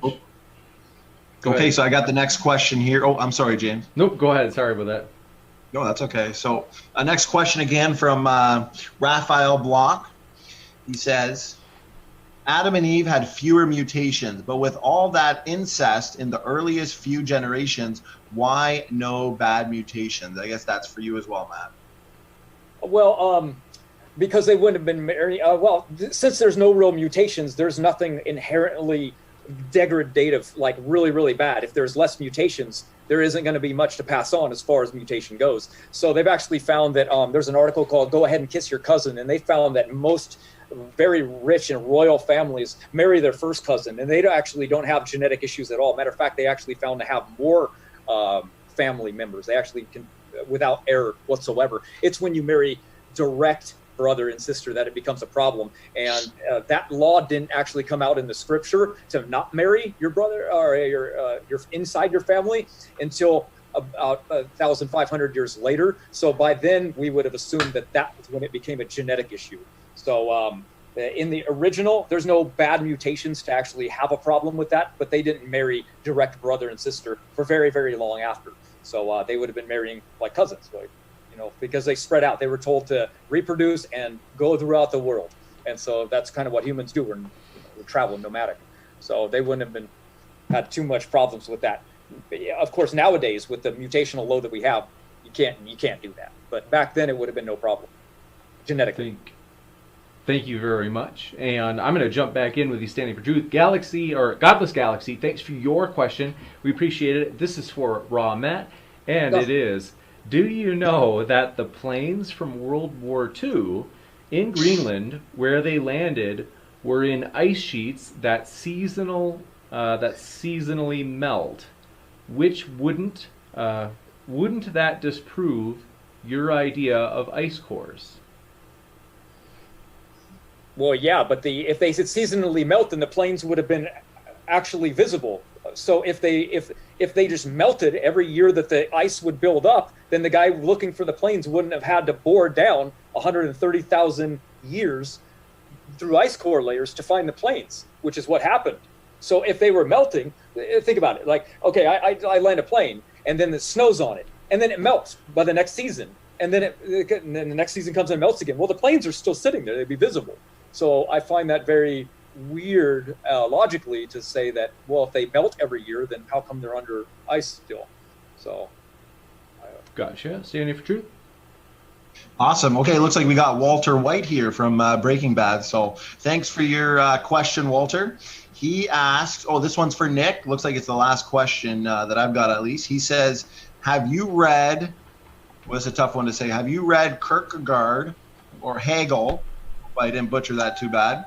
And if yes, would you convince Matt that take of Christianity is more fun than the young earth cult, Hegel, lead, Marx, even to communism? That's for you, Nick. All right. Thank you. I'm going to get the wind talkers on that one. I think I got it. It's been a while since I've read Hegel, and I've never read Kierkegaard. I probably should, especially if he's as much fun as it sounds like. I think Matt Tutt should definitely pick a more fun religion, but frankly, this is going to be the first time I've been in a debate with somebody who's been wearing that, and I have a hard time imagining having a better time. So I'm happy. We'll save that for the next debate. The next debate will be, if you were just picking a religion based solely on how much fun you had, which would it be? And we'll enjoy that one. And he'll have to wear that again, because I have to tell you, I am never going to be on another platform with Matt Tutt over there without him wearing that. That's going to be just part of the requirements from now on. If he doesn't wear it, I'm not coming. You're gonna have to wear that. I agree, actually. Matt, that can be like part of your persona. You can always wear that. I guess that was a big mistake on it. That's a big mistake on his part. It's appreciate that. And last question, Utopia Blaster. We appreciate your question. He asked, he says, I don't have a question, but would like to thank Nick and Matt for making an otherwise insignificant topic very interesting. So it's really nice of you. Oh, good. Thank you. You got it. Thank you so much. And we have a lot of excellent questions. So we will try to fly through these as much as we can. And we also only have 20 minutes. And so I'm really sorry about that. But just to respect the debaters' time, we're going to... you're not hurting my feelings any if you want to go for longer. You bet. I think that Standing for Truth has a date tonight. And so I don't want to take time away from that. I just made that up. I don't know what it is, but I do know that Standing for Truth mentioned before. Yeah, I know it's not a date. Come on. I have no friends. My own wife doesn't want to hang out with me. No, I'm just kidding. No, I think the 15 to 20 minutes we agreed on, roughly questions. If it goes a little bit longer, that's fine. Okay, cool. Cool. As long as it's okay with you, James. Yeah, that's okay if we go maybe whatever you guys are both okay with, but I also want to, I know that you guys are polite, so you might. How about until the questions start sucking? That's funny. All right. We'll start up. So thanks so much for everybody's questions. Great questions. The Holy Spackle, thanks for your super chat. We'll go through the super chats first. They said, can you give your shave with a straight razor? I think that's for Jim. Yes, I can. I do shave with a straight razor. Wow, impressive. Ronald Rendonka, thanks for your super chat. He asked, for James, modern day debate, do you believe God used evolution in his creation? That's a great question. I'll try to be quick. It seems that it's inevitable that there's some degree of evolution, even for a young earth creationist, with the diversity we would need since the animals would get off the ark to get all the diversity we have today. It seems like even young earthers need some sort of accelerated evolution. So even though I'm not a young earther, I'm kind of agnostic on origins, but I would say that it seems that both sides need to adhere or accept the idea that allele frequencies can change in a population over time. So using that definition, I definitely would be, and that's what Jackson Wheat taught me the definition is a long time ago. So thanks for that, Jackson. I am not a hipster. I know they didn't say at modern day debate, but I just got to say that right now. I will fight somebody. Did someone say you're a hipster? Oh. Yeah, no, I'm a real farmer. Okay, I'm not a wannabe farmer. You've got the most hipster glasses I've ever seen, though. Okay, so next one. Thanks so much for that. Ted and Philosophy, thanks for your super chat. He said, Standing, will you debate Aaron? So I think he's referring to Aaron Ra, your rival. Aaron Ra, my rival. Yeah, of course. I've been stating that I would debate him for a while now. I know even Phil Freeze had an outstanding debate challenge to him. As long as it's an agreed upon structure. I mean, it could even be the same type of structure we had here with Jim here. It can be a couple openings, couple rebuttals, discussion portion. I just want an agreed upon structure and format. I'd prefer it here on Modern Day Debate. I love supporting you, James. Great channel. You're putting out some awesome stuff. I've debated on here, 10 times I think it's been, and I've never had any complaints. So if Aaron Ra wants to debate, let's set it up here on Modern Day Debate and agree to a structure. I think that would be a blast. I think it'd be a good turnout too. It'd be fun for everybody. Gotcha. We will next up go to, thanks for that super chat, by the way, CI Lobotomy LLC. Thanks for your super chat. They said young Earth creationists are just flirfs with more friends. I don't know what a flirf is, but it doesn't sound good. Sandy for Truth. What have you got to say to that? Repeat that. They said young Earth creationists are just flirfs with more friends. I think it's something to do with flat Earth. Am I right or am I wrong? Flat Earth. Well, I mean, I don't see flat earthers making testable hypotheses like young Earth creationists are. And I think I'm definitely not a flat earther, by any means, but I think believing that pine trees, whales, carrots, and say T-Rex are related through common ancestry probably takes as much imagination as one who believes in flat Earth. Yeah, I gotta agree. I think it's the other way around. I think flurfers are just young Earth creationists who don't travel. I want to see a map from a flat earther. That's all I'm asking for is a map. I'm curious. Oh, it's entertaining if you haven't seen one. They sell them. As a matter of fact, I bought one. I have one somewhere. I'd hang that up. It's just a circle, and it's got like the North Pole in the center, and then it has the South Pole. It's the ring around the edge of the ice wall. Next up, thanks for that. And we have you better put it on camera next time, Jim. I hope you do. I'll put it behind me. Sigifredo Sarabia, thanks for your super chat. They said, if evolution is false and the Bible is true, how old would the world and universe have to be versus rock and fossil dating not going away from Gospels? So I'm guessing that is a question for me. Yes, I think so. I mean, I think based on what we know about mutations are the destroyer and not the creator like evolutionists, want it to be. So you can give the evolutionists trillions and trillions and trillions of years. I kind of like how Frank Turek, he's an old earther, but he rejects, that type of pawns come to people evolution. And even he says trillions of years, you're not going to take your single-celled organism to a whale because at the end of the day, all we see is degeneration on a genomic level.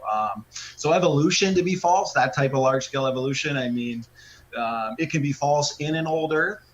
But I think based on what we know about accumulating low-impact deleterious mutations, just like Alexei Kondrashov said, an evolutionary population geneticist, why are we not extinct 100 times over?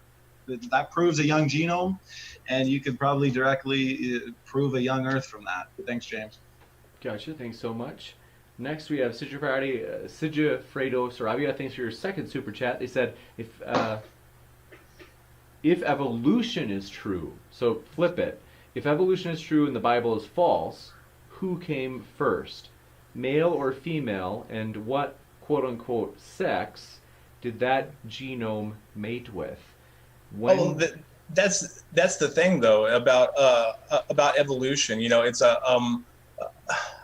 Homo abiogenesis. I'm gonna mess it up. It's the latest classification that's widely recognized as as our ancestor.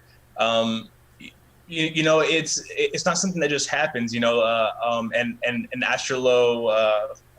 Whatever it is, I suck at this. I'm sorry, guys. But they didn't give birth to a Homo anything. You know what I mean? Like they didn't just change genus like that. They didn't just pop out and just be like, oh well, this is weird. It was just a, it's like the analogy. If you take 10 miles of blacktop, and you start with a 1-inch paintbrush and you paint a blue line, and with each brush stroke, you add 1 drop of red until you get to the end and it's red.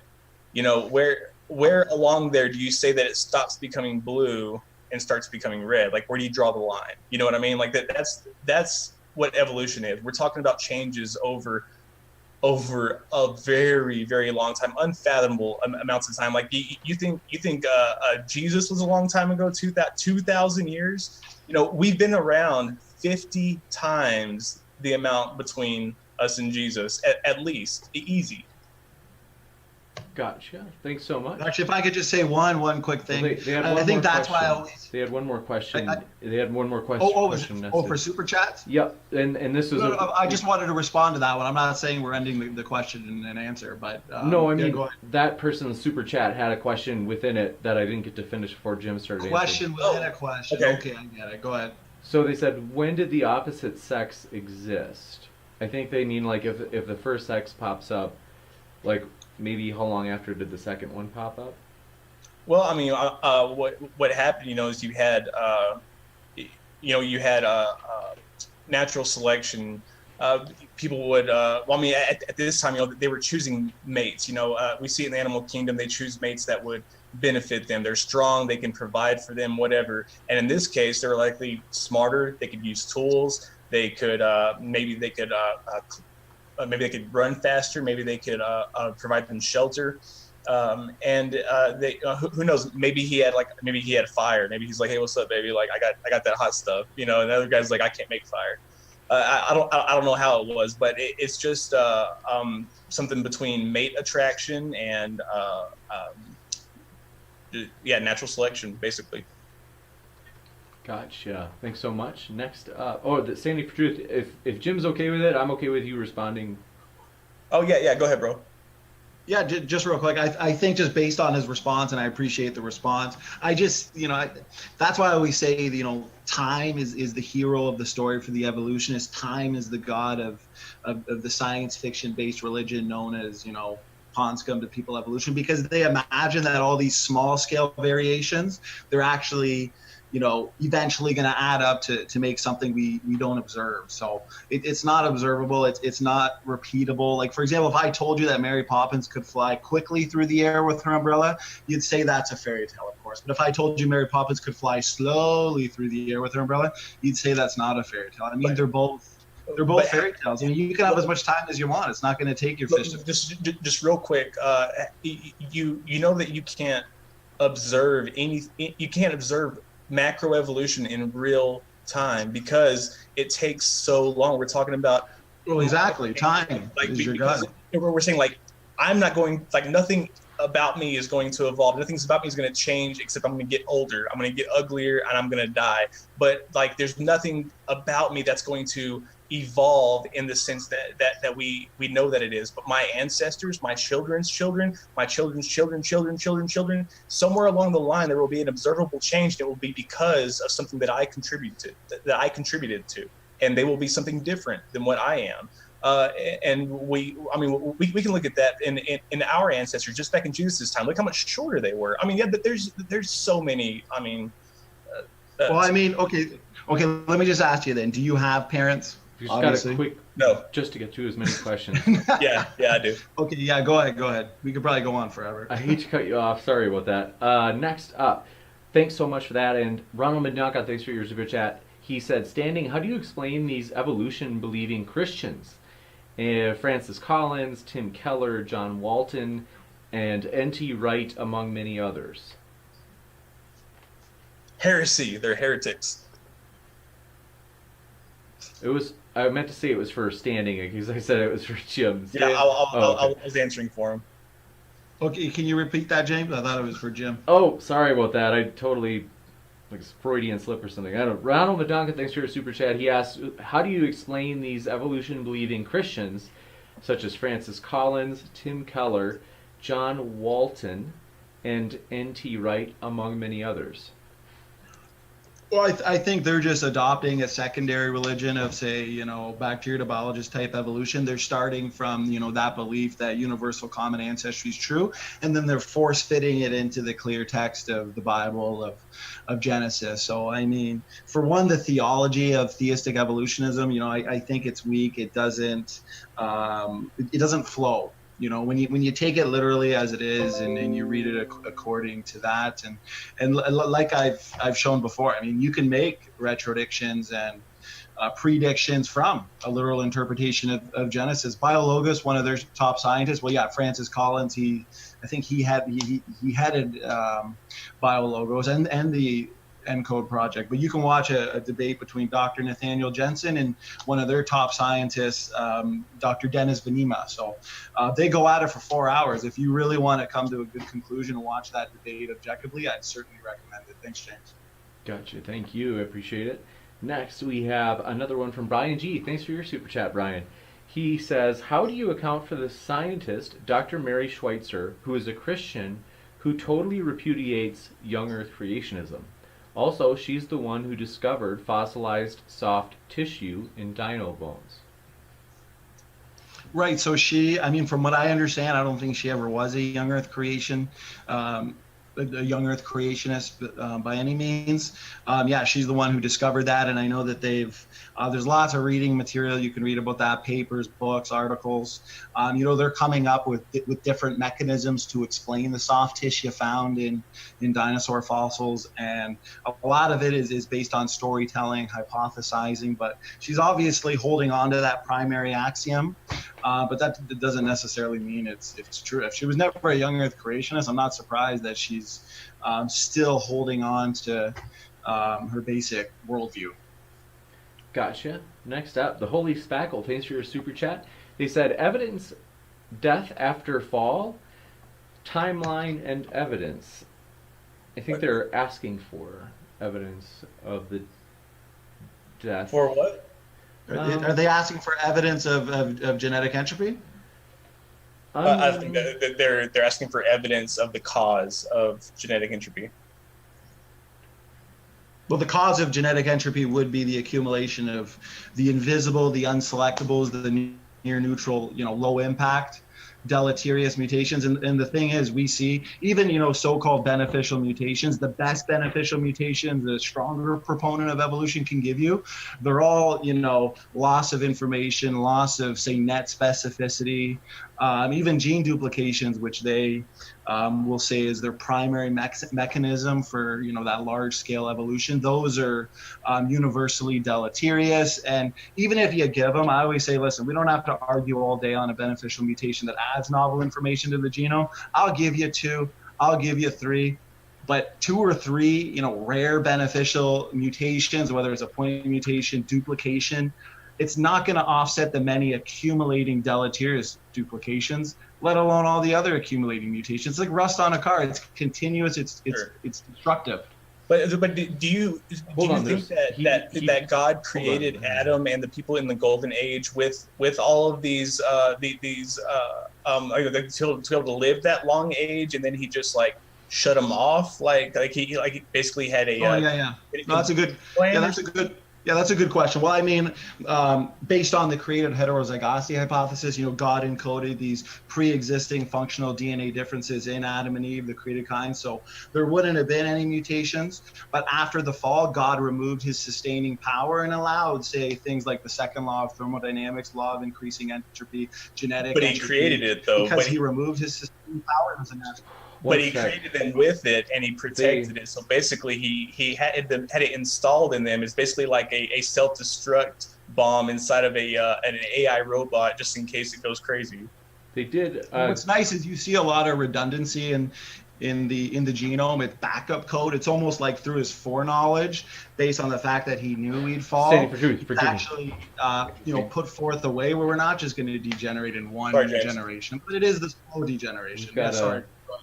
What they just clarified, they said he claims death doesn't happen before Adam and Eve's fall. What's the timeline? I think they mean what's the timeline of when death did come in? The timeline, so either he's wondering when will we go as a species extinct, or how long until death was brought into the world before the fall? Is that the question? I'll read the original super chat and then their addition, and you might be able to put the pieces together. They said evidence, death after fall, and then they said timeline and evidence, and then they said he claims death doesn't happen before Adam and Eve's fall.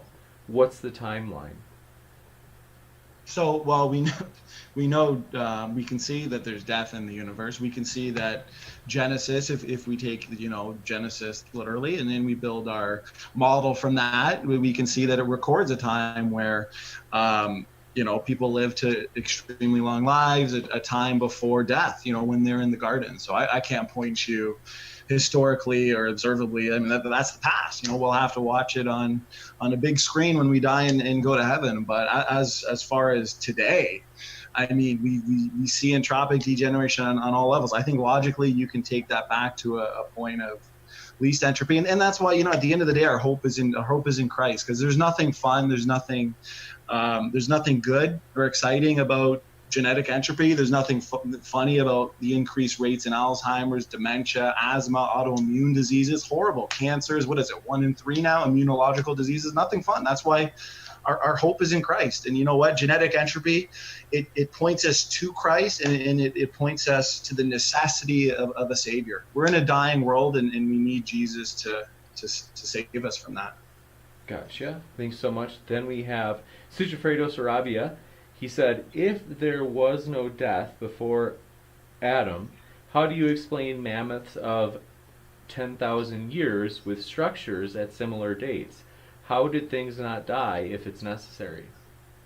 Well, it's funny because I have a paper that I've studied where it talks about mammoth populations. They were actually highly inbred, and they carried a very elevated genetic load, which they say likely contributed to their extinction due to this mutational meltdown. So you can actually see plenty of paleogenomic evidence of genetic entropy. Even the claimed examples of human evolution, Homo erectus, Homo neanderthal, Homo naledi, all suffered from, what's called reductive evolution. Like, let's say Homo naledi, for example, is a praised example. That reductive evolution, that inbreeding, that went on. And I always say inbreeding, it's like a sneak preview to where we're going as a species genetically. But you see these pathologies, reduced body size, reduced brain volume. And then the dating of it, 10,000 years, based on unknowable, impossible assumptions. But I actually love to use mammoths as evidence for genetic entropy. So I think I enjoyed that question, because that's proof of, yeah. Thanks, James. You bet. Thanks so much. Sigifredo Sarabia, thanks for your super chat here as well. They said, if Darwin's title on the origin of species by means of natural selection or the preservation of favored races in struggle for life, is it racist? I'm guessing that one's for Jim? I think so. They had said... Can you repeat it? I'm sorry. They said, if Darwin's title of the origin of species is on the origin of species by means of natural selection or the preservation of favored races in the struggle for life, is it racist? Yeah, of course it's racist. Gotcha. Thank you. Well, I mean, it at least has racist implications. You got it. Thanks so much. And next question. Thanks for that, Sigifredo Sarabia. Farouk Assad, thanks for your super chat. They said, how did plants survive before the sun was here? Okay, so that was the question that Jim was trying to ask at the end there. So so if you actually look in the beginning, God created the heaven and the earth, and then he said, "Let there be light." Well, I mean, he could easily sustain that with his light. And the thing is, the sun creating on another day makes sense, because a lot of religions, a lot of cultures, ancient civilizations, they worship the sun. So the way that it's laid out in Genesis is actually perfect, because it shows us that we shouldn't be worshiping shouldn't be worshiping the sun, and that's why he sustained life, plants, whatever, with his light. And we can actually see that the sun and the moon are removed in the new heaven and the new earth, and we're once again sustained by his light. So I think that's a pretty, I think plants, I don't think they even, I'm not an expert at it, but I don't think they need the sun. Their seeds grow under the ground away No, from they the sunlight. absolutely So do. so the sun came after one day after plants. I mean, that's either way, it seems like there's an easy explanation for it, but I tend to just hold to the fact that he used his own light. Let there be light, and the sun there is an came on easy another day. explanation, and it's that there's two different accounts, because I mean, without the sun, the earth would reach I mean, absolute zero, which nothing could survive, even for one day. And Well, his light it, sustained it. it doesn't say anything about God sustaining them with his light. That is the first account. Well, it said, "Let there be light," and then later on it says, "Let there be two great lights in the firmament of heaven." So there's your sun. Afterwards, he sustained it with his light. But one day is still not a problem. I don't see how, because their seeds grow under the ground away from the sunlight, and then the sun came after one day after plants. Boom. Either way, I think it can be explained scientifically or theologically, supernaturally, with the fact that because he's going to sustain the new heaven and the new earth with his light. Why wouldn't he do it in Genesis on the first and second day of creation? I mean, that seems like a pretty theologically easy answer, or a scientifically easy answer. But what he did is he separated the light from the darkness. It doesn't say anything about a sun or anything like that. It just says light. And plants need a lot more than light to grow. It's very much has to do with the sun and the distance from the earth, and the amount of radiation that they're getting, and it's everything necessary. What about Revelation? Okay, what about Revelation and the new heaven and the new earth? He's sustaining it with his light. Are you saying God?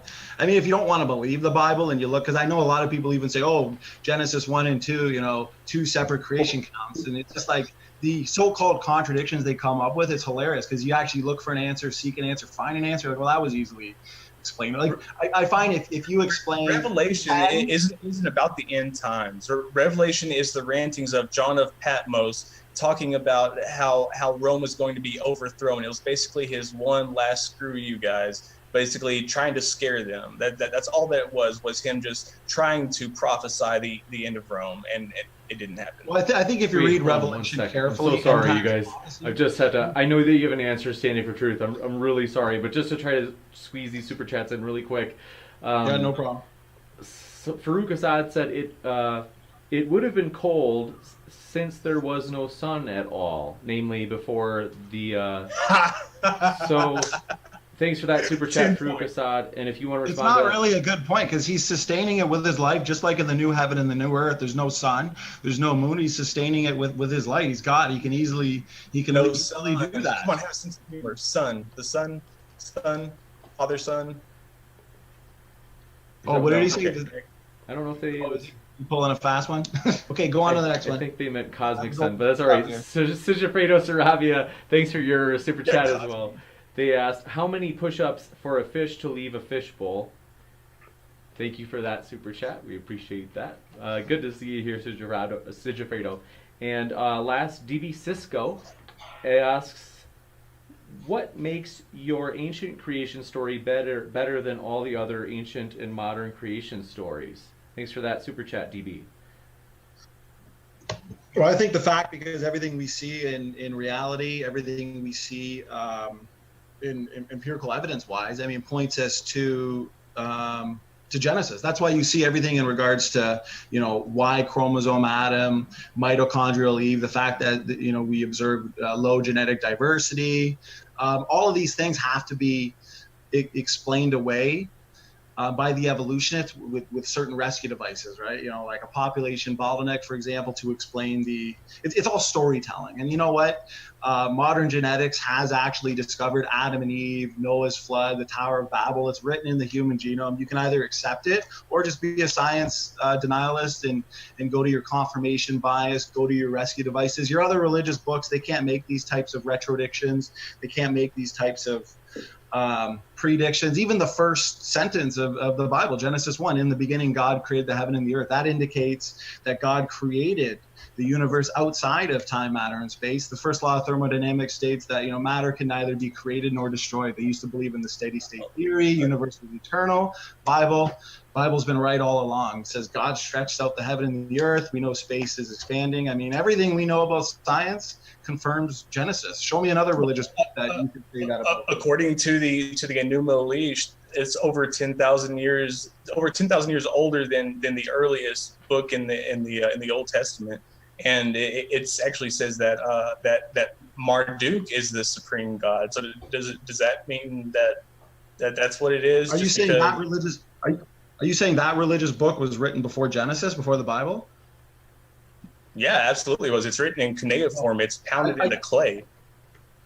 I think it's pretty obvious that all the legends you see, Babylonian, all these different religious books, they all come from a common source, and that common source is the Bible. All these other legends you see. No. That is the common source. No. I'm right on that one. Give me one No, second. you Sorry. definitely are not. RIGHT. Forgive me 1 second. We've okay, just last two. These are late, and then we're gonna wrap up for sure and really quickly because standing for truth. I appreciate you being so patient.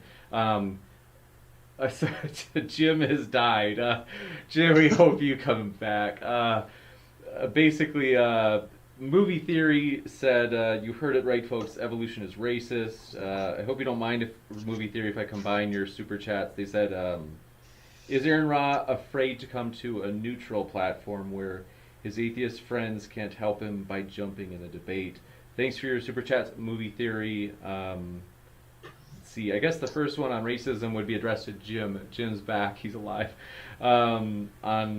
I don't know, but Jim kind of agreed with that. I don't know if you want to say anything, Jim, you can. What was the question again? He said, you heard it right, folks, evolution is racist. No, I wasn't saying that. What I guess I should rephrase it. I'm saying that people have taken that title and they have used it for racist things, much like people have taken like Norse mythology and used it for racism or nationalism, something like that. It's taking advantage of something and using its authority to your advantage. Gotcha. Thanks so much, and we appreciate that super chat, Movie Theory. And then the last one, I don't know if this would be for standing for truth. What was it about the Aaron Ra not wanting to come on a nonpartisan platform? That's what they had asked.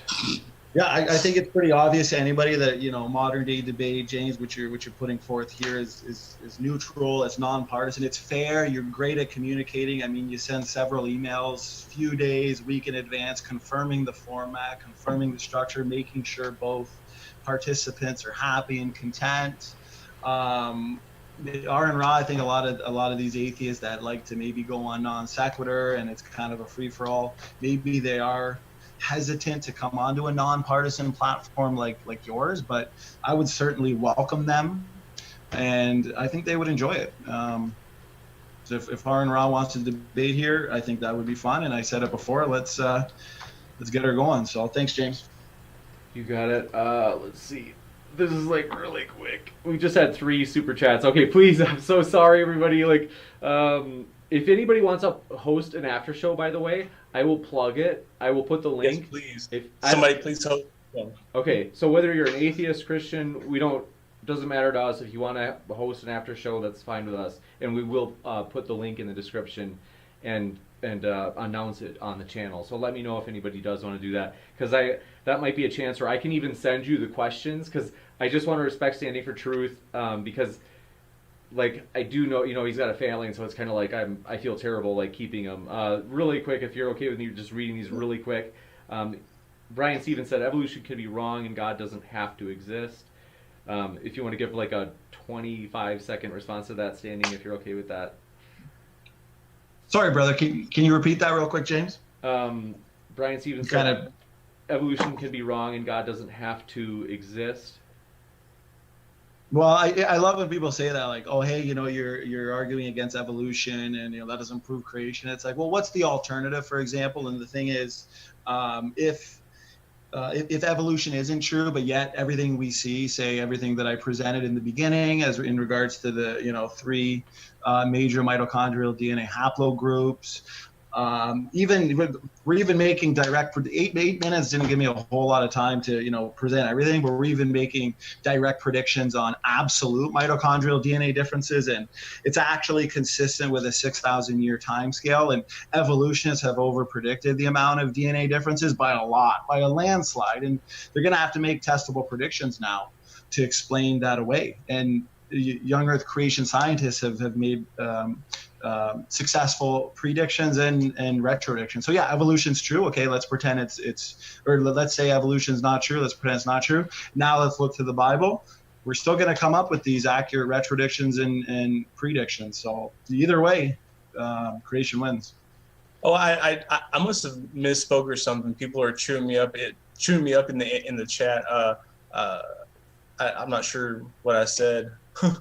But no, but the Enuma Elish is older than the Bible, and the Babylonian religion is definitely older than the Canaanite religion is older than the Israelite religion. That's where the Israelites came from. They didn't come from Egypt. They came from Canaan. Gotcha. Well, no, I would say that's just a baseless assertion. If you actually read all the religious texts, you can see that they're embellished, and you can see that they all clearly come from a common source. For example, all the hundreds and hundreds of flood legends you get around different civilizations. Hold on 1 second. Okay, so sorry. I just want to keep on moving. Please forgive me. I know that you. One really quick. I'm sorry, standing for truth. Dragnoct Silvus he'd offered to do an after show, just so everybody knows. His channel will do an after show. I'm about to link his channel in the description for this video, and then if anybody else wants to do an after show today or tomorrow, just let me know. I'm really seriously sorry we didn't get to questions. We even had somebody email a question like an hour before the debate was scheduled to start, and so I'm sorry, but just to respect Standing for Truth, like his time, we were going to send the questions to Dragnoct, so if he wants to go through some of the questions, he can do that. Like, I'm seriously sorry about that, friends. Like, if you want to send them to me, I mean, if that's okay with him, I'll go over them or whatever. That's totally okay with me. I will send the questions to Jim and Dragnoct in case either of them wants to go through any of the questions. Like, I'm seriously sorry, guys. I didn't plan for it to be like that. Let's see. Really quick, I think we had one more. Two more. DB Cisco said, I agree, Genesis is nothing but stories. I guess that's for Standing. If you want to respond to that, Standing, you can, as long as it's like 25 seconds if you're okay with it. Sorry for keeping you over your time. No, yeah, you could just go through the super chats. I know they paid money to do so go ahead, read through them. Dragnoct Silvus says, explain the falsification criteria for creationism. I think that's for Standing. If you want to respond, you can. If you want to leave, I totally understand, because you already have stayed past your promised time, and I know that you did. I think I'm under the impression you promised your family that you spent time with them. Dragnoct can go out and actually test the model for himself. He can go measure the mutation rate in the Khoisan peoples. The click speakers of, I think it's Southern Africa or whatever, they haven't been measured. And Dr. Nathaniel Jensen, he's made predictions on it based on the measured mutation rate that he used to calculate the absolute differences in mitochondrial DNA and in species. And then evolutionists so far, they've made inaccurate retrodictions, predictions. They've over predicted the mitochondrial DNA differences. They've under predicted the nuclear DNA differences. We've actually it fits perfectly in a biblical based model. Fits a 6,000 year time scale. The mitochondrial map that I showed earlier in my opening 25 seconds. Go look at that. Test on that. Yeah, no. I'm just saying he can easily go test them and falsify. He can even go in the lab and test for DNA function. I mean, I could go on and on about that, but thanks, James. You got it. Thank you very much, gentlemen. So we will now jump into the Q&A. So thanks for your questions, everybody, and thanks for hanging in there. I honestly enjoyed this so much. After we got through that little part, it's like, forgive me for my technical difficulties. and we got through it. And that debate, I honestly really enjoyed listening to this. This is just a great time. It's it's like one of the better ones I've heard in such a long time. So Maynard Saves, thanks for your super chat. They said, Kent continually brings up scoffers and scorners, and this has nothing to do with the debate. He says, Matthew 7:15 says, beware of wolves in sheep's clothing, for they are ravenous. If we are scoffers, you, sir, are a wolf in sheep's clothing. We'll give you a chance to respond from the Team Hovind side, and just want to let everybody know, I forgot to mention, if you want to do go ahead. How on earth can you respond to that? To say somebody, there's no evidence, there's no specific charge. That's like saying you're ugly. Well, what? My hair, my eyes, my nose. I mean, that's not. Tell them to give a specific charge, okay? That's not specific. That's generic. That's slap and run, third grade stuff, okay? Tell them I said they're a coward. Sweetly. Gotcha, okay. Thank you very much. This is her name, by the way. This is her own title on YouTube.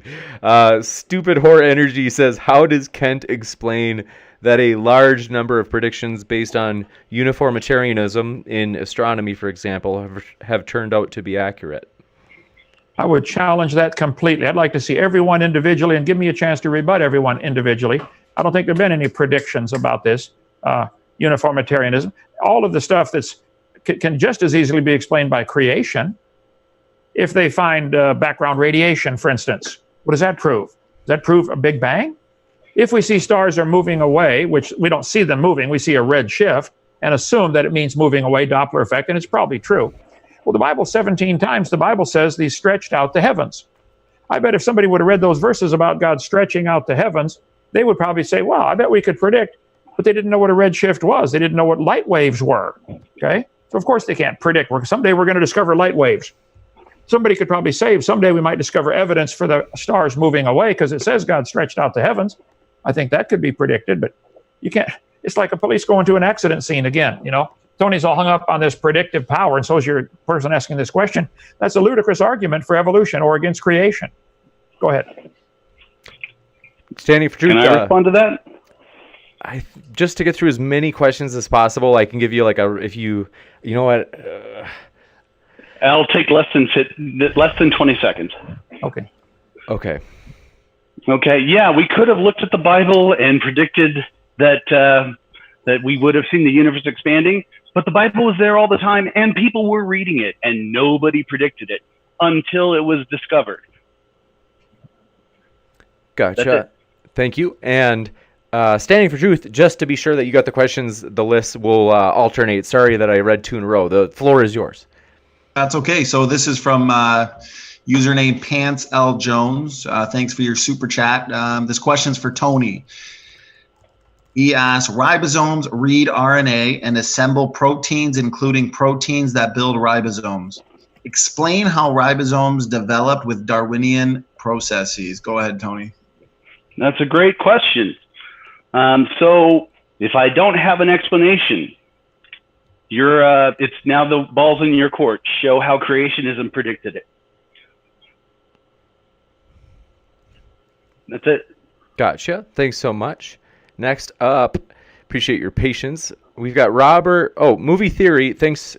Says thanks for your super chat. They say thanks for all you do, James. I know it's not easy, but you always fight through. I appreciate all the debates. Thanks so much. That means so much after a long day. So thrilled to have you here. And Standing for Truth, back to you.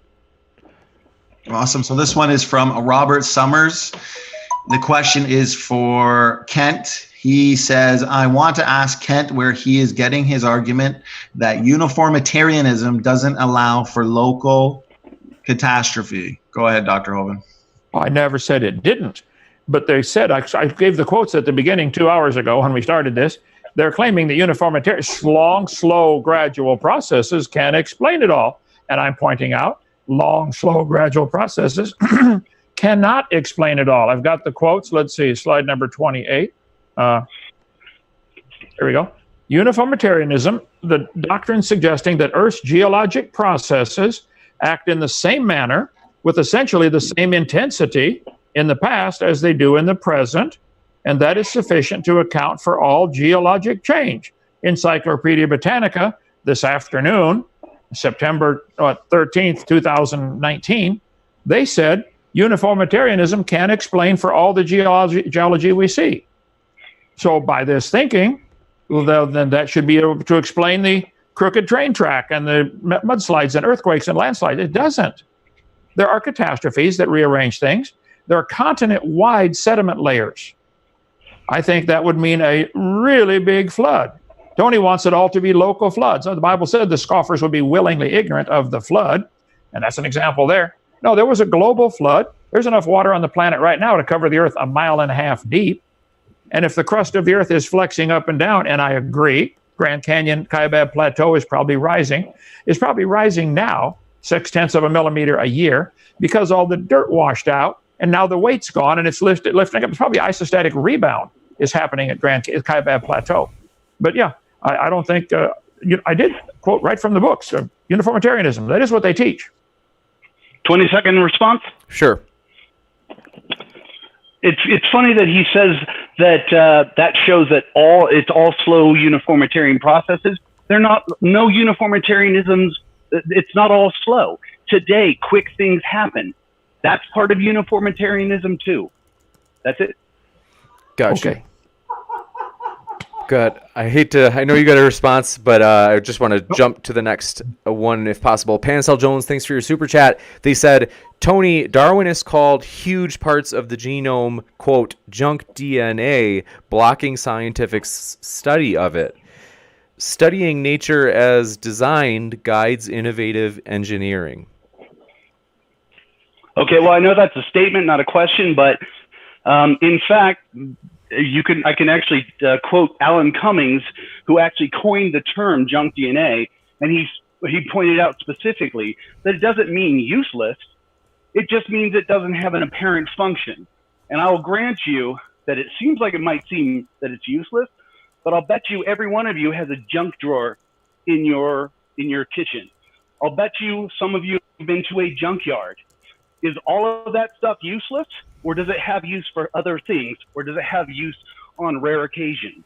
That's what junk DNA is. And that's exactly what he said when he coined the term. In fact, he went on to name several uses for junk DNA. So the other thing is it blocked genetic research. All of the discoveries that we've made on DNA have been part of explaining or trying to figure out what junk DNA does. That's my answer. Gotcha. Next All right, quick response. I don't think there's proof that anything is junk DNA. I don't think that's possible to prove. Put a 5-year-old under the hood of your car and say, what doesn't this car need? Take out anything it doesn't need. You don't know what none of it does. He's going to take it all out of there. He doesn't know. That's all. Man looking at the DNA code of a single cell is like a 5-year-old looking at a jet engine trying to figure out what it needs. I think we have maybe way less than 1% understanding of the DNA code and the complexity of the cells of any living thing. One living cell is more complex than the space shuttle. A single cell. Average person has 100 trillion cells in their body. Some folks, many more than that. I'm trying to get rid of a couple, but that's okay. But there's no. I don't think you could prove there's any such thing as junk DNA to begin with. That's an example of our lack of knowledge. For years, they thought there was things that were unnecessary. Now, they thought they had 180 vestigial organs back in 1910. They thought you didn't need your tonsils, your adenoids. It went on 180 things. Now they know the use for all of them. The books still teach the tailbone is vestigial. You don't need it. Tony, if you believe the tailbone's vestigial, I will pay to have yours removed. Well, since you brought that up, can I respond to it? Sure, go for it. Vestigial has never meant useless. Vestigial simply means that the original function of the structure is no longer served. That's it. Okay. Gotcha. Next up, Standing for Truth, I'll let you read.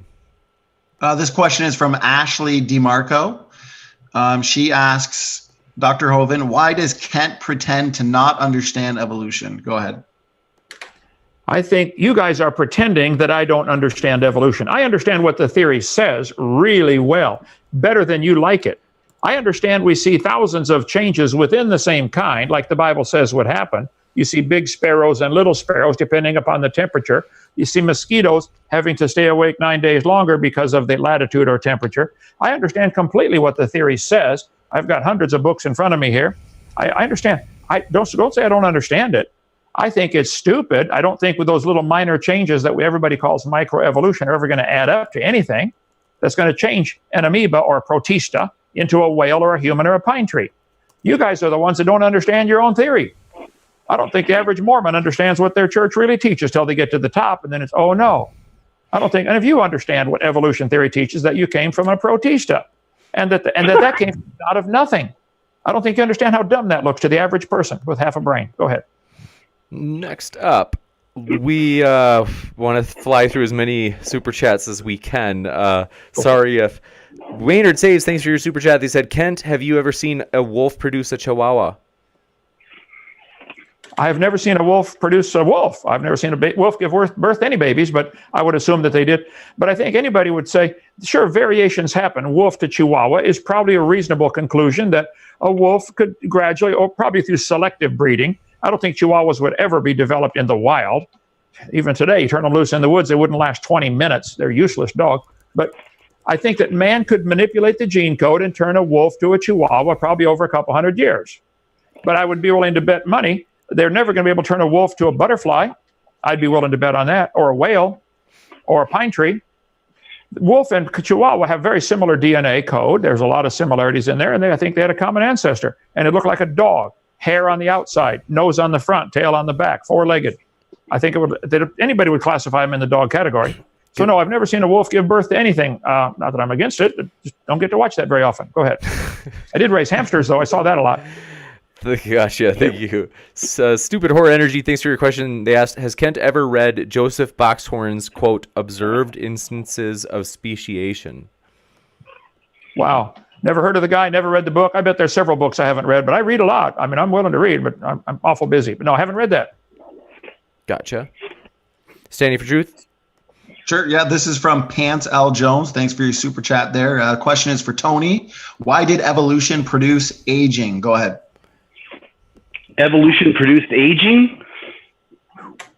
Yep, I read it word for word. He said, why did evolution produce aging? That's all I got. Aging is just a consequence of life. It has nothing to do with evolution. What evolution has done is produce organisms that happen to reproduce more successfully when they are replacing obsolete ancestors. Gotcha. Thank you so much. Let me give a response to quick one to that one. Go ahead. I've asked evolutionists many times. Tony, I'll ask you, why did all of these animals and plants evolve the ability to reproduce, which is pretty complicated, rather than why didn't any of them evolve the ability to live forever? That'd be a lot simpler. Why would any animal or plant want to make babies, which increases competition for itself? Hello? Why did aging evolve? That's a good question, Jones. I appreciate that. Why didn't any of them evolve immortality? Fair question. Gotcha. Definitely is. Gotcha. Do you want me to answer it? Yeah. Okay. Okay. Just like he argues that gravel ends up rounded, it's because the elements take their toll on you. Now, the point that he seems to be missing is that evolution does not predict that everything just automatically improves or gets perfect. What it does is say it keeps itself, or an organism will adjust to its environment to the point to where it survives more often. It has nothing to do with death. It has to do with birth. I know you've got a response, but just to speed through these as fast as possible, we can give you a chance to respond in a bit, but just want to speed through a couple. C. Darwin, thanks for your super chat. They said, please take my money, James. Thanks. That's funny. And thanks for your support, especially on a hard day. Brian Stevens, thanks for your super chat. He said, Kent, during the last debate you did, I explained once again that a dog producing a non-dog would disprove evolution. You refuse to understand this. Let's see. Whoa. I completely understand it. Do they think this original protista produced a non-protista? No. They do. They don't. The chart shows a protista going to a human. Somewhere along the line, it changed from the protistas are still having babies today. Why don't they make another elephant or human or pine tree? You do think protistas produce something other than their kind. Your charts show it in the books, and I got to pay for that. Don't say you don't teach that. They do teach that. That's my objection. No, I'll show you the chart again. Let me get it up here. We can. Right. Hang on. I got it here. Right here. Brian said, this is related. Brian Stevens said, JF explained this to you for the 1000th time. So we'll give you a chance to bring the chart up. Oh, that was a super chat that was connected to the same one. And, What is that a question for me? I didn't get it. Oh, it was like a branch off from that question where he said, JF, the last gentleman you debated on here, he said, JF explained this to you about the dog, non-dog thing for the 1000th time. So explained it to me. That's a slap and run technique. He didn't explain it to him. He made a statement. I countered it. The books do teach the protista turned into a bunch of stuff that is non-protista. What are these lines on this paper You've yet to show one that does. What? You've yet to show one that does. I agree. You guys have yet to show a protista produce a non-protista. That's why your theories are religion. All these lines are religious belief. None of them are science. None of them. Nobody ever sees a protista produce a non-protista. Nobody ever sees a whale produce a non-whale. Nobody ever sees a crab produce a non-crab. But yet you got lines connecting them all like it's some kind of science, and it's absolute insanity. It's dumb. These charts the books are full of this stuff. Google family tree, and it'll have a protista, or an amoeba in some cases, producing all these life forms. Is a protista a dinosaur? Or did somewhere along the line the protista produced a non-protista? I'm tired. I need to go to bed. So I predict you'll never show a textbook that shows that. 1 second. We just. I'm showing you one right out of the textbook over here on the shelf. They do teach these kind of charts are in all the books. Tony, get up to date, son. Look, Google evolution family tree, and you will see a single-celled creature becoming a human and a whale and an amoeba. Is this a whale or a human or an amoeba, or did it somehow change to something other than its kind? Don't tell me they've explained to me about dogs. I understand dogs produce dogs, and protista produce protista. So protista cannot turn into a dinosaur and a human. This is baloney. This is the kind of stuff you spread on your plants for fertilizer. Go ahead. We have got one more super chat. Brian Stevens, thanks for your super chats tonight. He said, Kent, if you want your views to be taught in school, please use your 3 PhDs to publish and to have your work peer reviewed. Please use your 3 PhDs.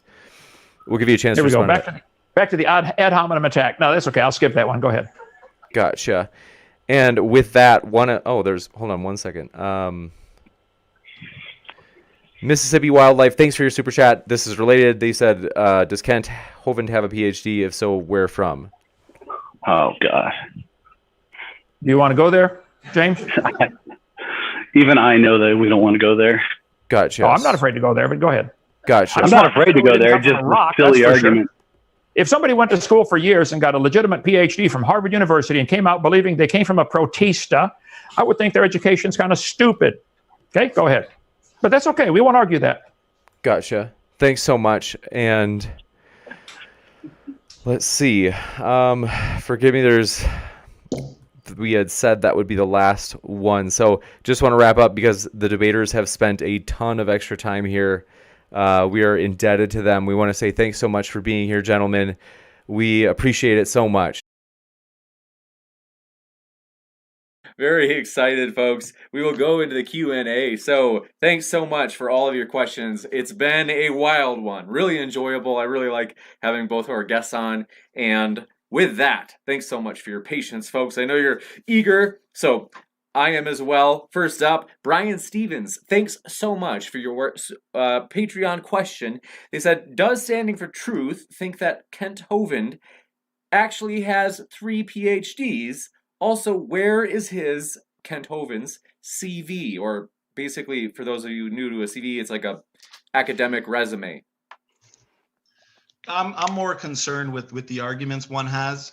Actually, Tija made that point once, and I respected it. You know, we're more interested in the arguments than, for one, ad hominems and looking at what people's so-called education may be, because some people with a lot of education may not have the best arguments, especially if they have nothing more than textbook answers. So I'm not really interested in responding directly to that. I'm just interested in the arguments that my opponent would have.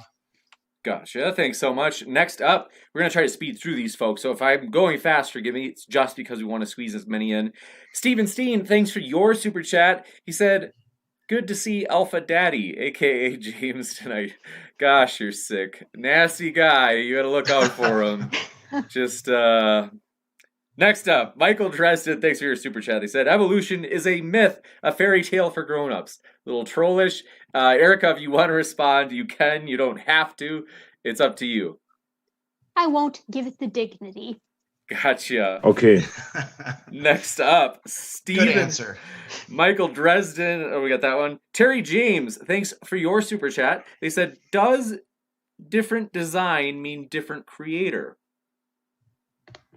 Does different design mean different creator? No, I mean, Honda, Volkswagen, for example, Chrysler, I mean, they have many different designs. You can look at the Volkswagen Jetta, which is a sedan. You can look at the Volkswagen Tiguan, or you can look at, for example, if you want to look at Chrysler, you can look at the Chrysler 300, the Chrysler minivan. I mean, there's different designs for the same creator. And of course, if God wanted to, for example, DNA, deoxyribonucleic acid is the universal code for all of life. And evolutionists say, this is proof that we're all related: pine trees, whales, banana plants, and apes, apparently. But of course, God is going to use a common code for his common design. If he used different codes, that would suggest a possible form of polytheism. Maybe there is multiple gods, like the Greeks or something, but one common genetic code makes the most sense given a biblical based God. So that's my answer.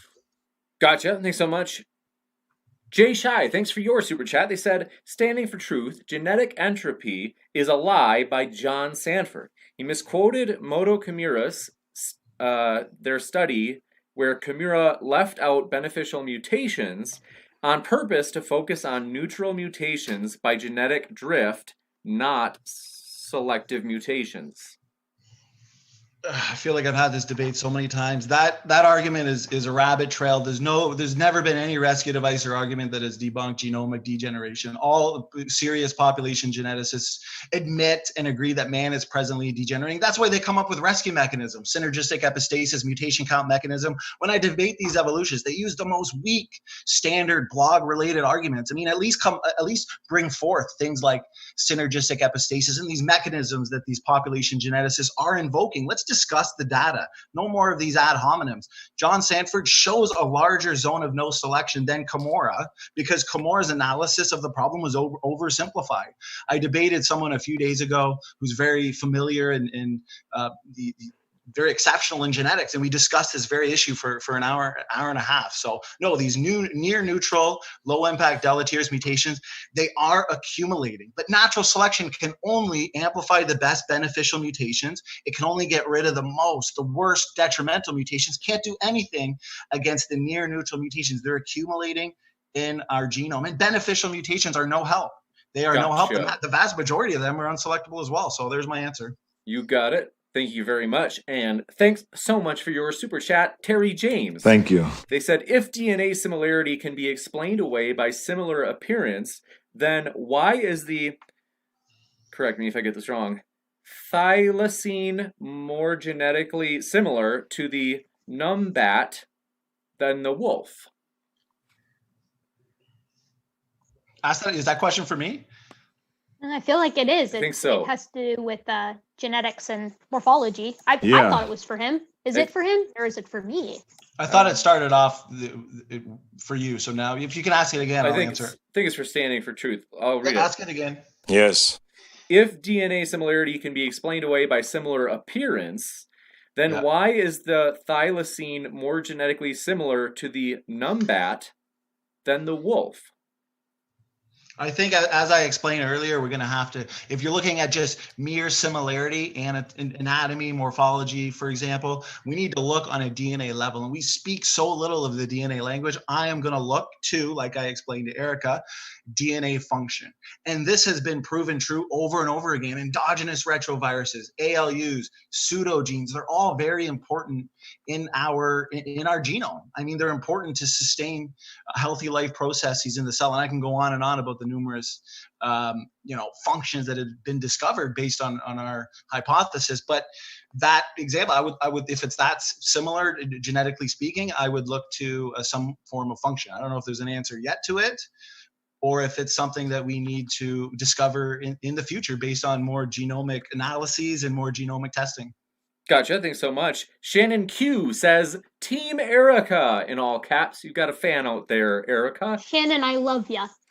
Brian Stevens, thanks for your super chat. He said, Standing for Truth's sources for footprints is quote unquote the conversation.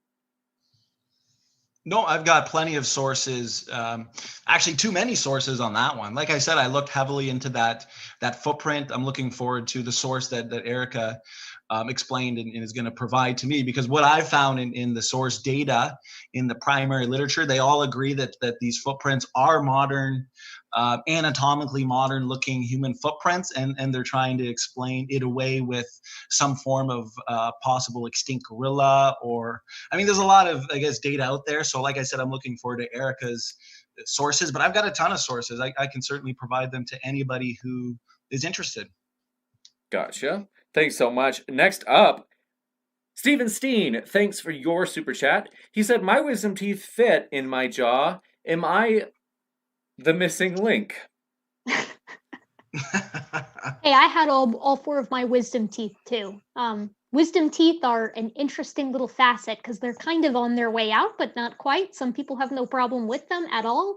I had problems with mine, and that was a wild after surgery experience. So I'll put it this way. You are the missing link. There's no other explanation. Gotcha. Thanks so much. Next up, appreciate your question. Brian Stevens says, why do you ask Erica to use scientific... So this is for Standing for Truth. Why do you ask Erica to use scientific sources to disprove your blog from quote-unquote the conversation by a quote-unquote political analyst? There's plenty of sources. I actually have innumerable quotes from all types of paleoanthropologists that agree with what I've been saying. I provided a paper in my opening regarding my hypothesis that these so-called human ancestors are nothing more than inbred subpopulations that experience rapid genetic entropy due to the accumulation of mutations. And we've got an evolutionist here who's written a paper recently pretty well confirming the exact same thing. Of course, he still holds to evolution, and he admits that there's something odd with the data, but I've got a ton of things that support me, quotes, sources. So if Brian Stevens is serious about it, I'll provide those to him after the debate. Gotcha. Thanks so much. Next up, Terry James, thanks for your super chat. They said, Standing for Truth complains that Aaron interrupts, but it's okay for him to interrupt. How do you like them apples? You know what? I think this was a good debate because Erica and I both, I think, like to talk a lot and talk about a lot of different subjects. But anytime there is interruption going on, James, being the best moderator on YouTube, stopped it right away. And thanks for that, James. So if Aaron Ra and I get in on this, hopefully we're not just talking over each other the whole time, because James is going to make sure that doesn't happen. So that's nice. Is that a planned debate? I'm interested. Yes, it is. In fact, this is an excuse for me to show the thumbnail again because I'm excited. This is going to be an epic one. So basically, Aaron Ra and Dr. Mick Leroy, I mispronounced it earlier, sorry about that. Dr. Mick Leroy and Aaron Ra will be debating on creation versus evolution, which best explains the evidence. And that's coming up in Dallas. It'll be in person. So we've actually... Team Skeptic. That is so exciting. It is. Team Skeptic, I have to give a big thanks. So if anybody out there, if you know Team Skeptic, give him a big thanks because he was so kind. He's got a channel called Team Skeptic Debunks, or I should say, to be neutral. Well, I mean, you can say debunks arguments without necessarily meaning that a view is true. He challenges the flat earth position. And he's a very good debater.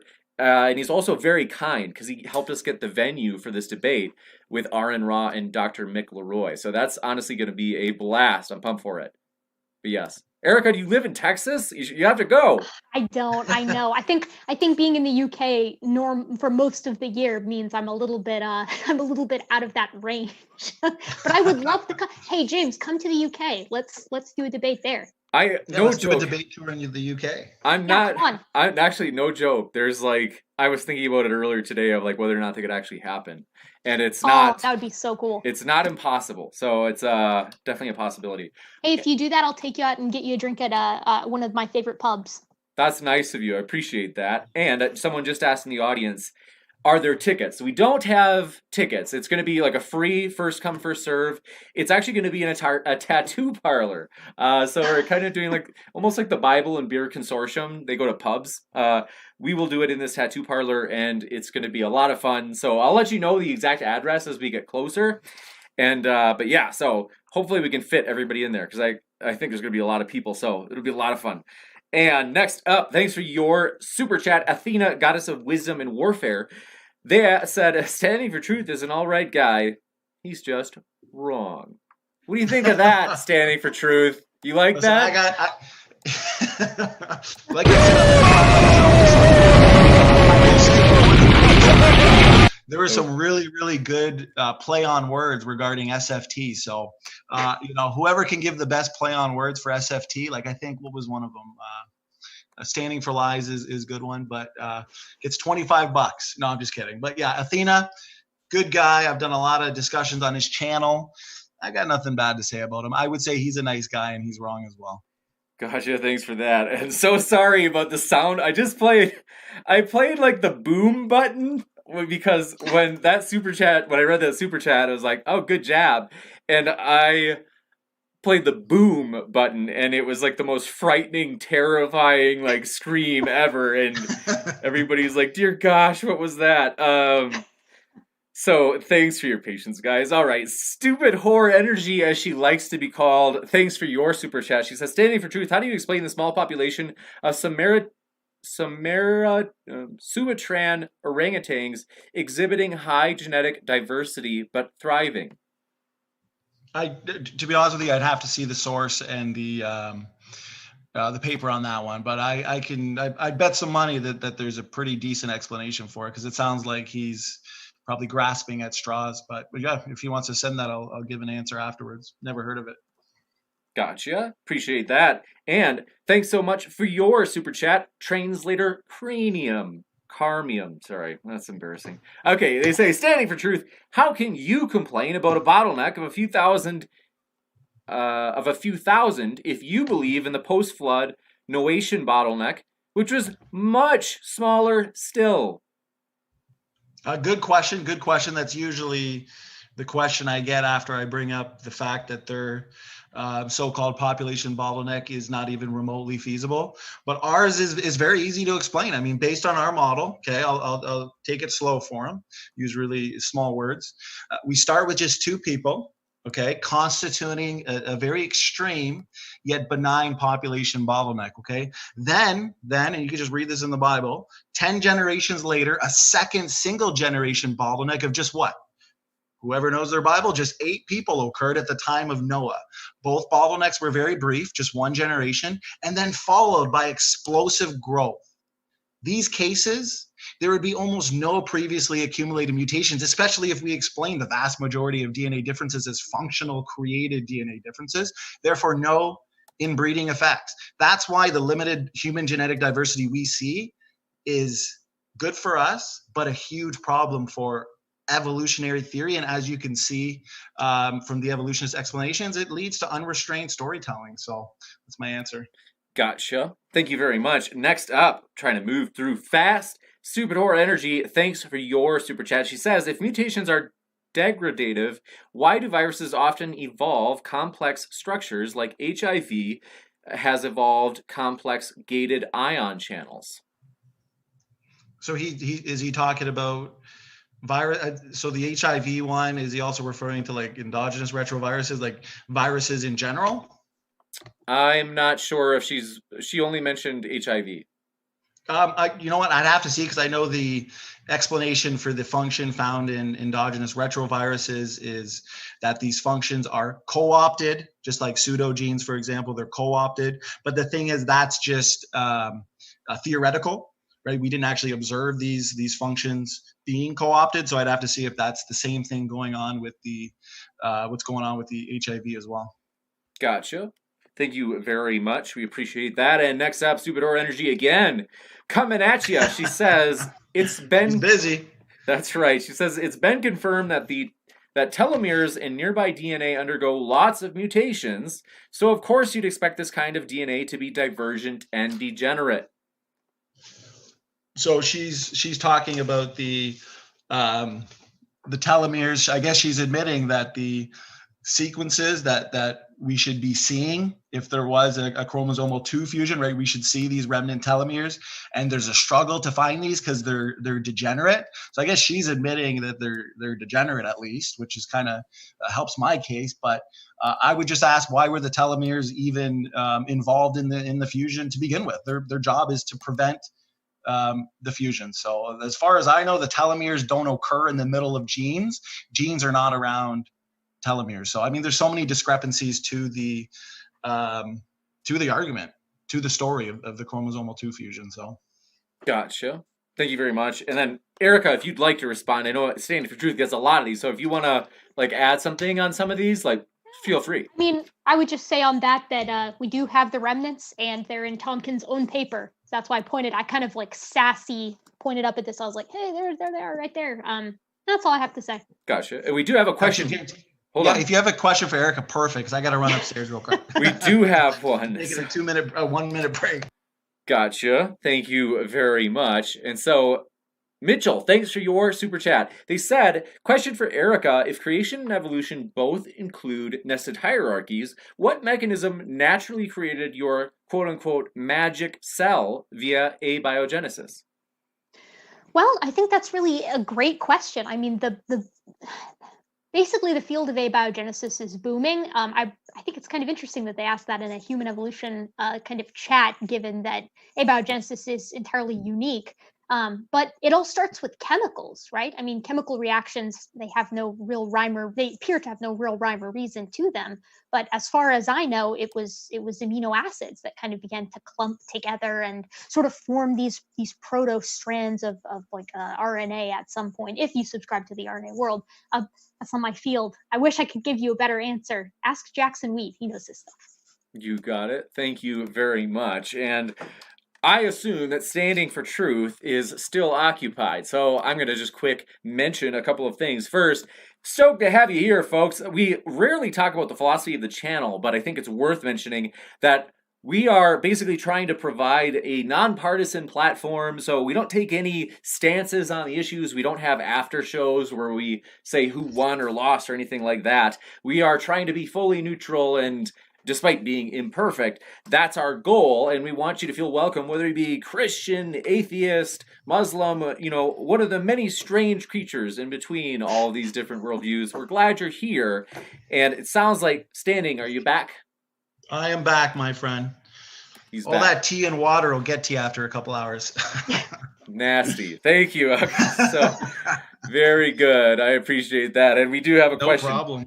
Don't worry. Stupid Horror Energy, nasty. So, she's putting your kids through college there, James, with all those super chats. She does do a lot, and she says, how much for James's snot-filled rag I will pay. Nasty woman. Very just disgraceful. A lot of nastiness going on. You've got some good questions. Unfortunately, Steven Steen already offered $20. That's hard to beat. I mean, he's a nasty James, guy. You're missing the big money here, my dude. You got to start capitalizing on these asks. The snot rag. That's funny. Oh boy. Subtracted. Thanks for your super chat. They said, hey, Standing for Truth, why is the FOXP2 gene expressed in the chimpanzee genome as a mutation? What I know about the FOXP2 gene is it's the gene associated with language, but it does far more things than just that. So the fact that it's broken doesn't, give evidence that if it worked, they would. I'm not sure if I'm answering the question properly. Can you? Yes. Let me pull it up 1 second. And I've got to undo this. Hey, Standing for Truth, why is the FOXP2 gene expressed in the chimpanzee genome as a mutation? Okay, so it as a mutation. So if it was originally functional, like I said, it's associated with with language, and if it does far more things than that, and now it's expressed as a mutation, I mean, that would just be evidence of genetic entropy after the fall. I mean, some functional genes can be the result of mutation if that occurs. Gotcha. Okay, if I jump in real fast on that one, James, just You like bet. a little quick anecdote. Since Stan is Sure. getting all the questions, why is no one asking me any questions? I'm bitter about it.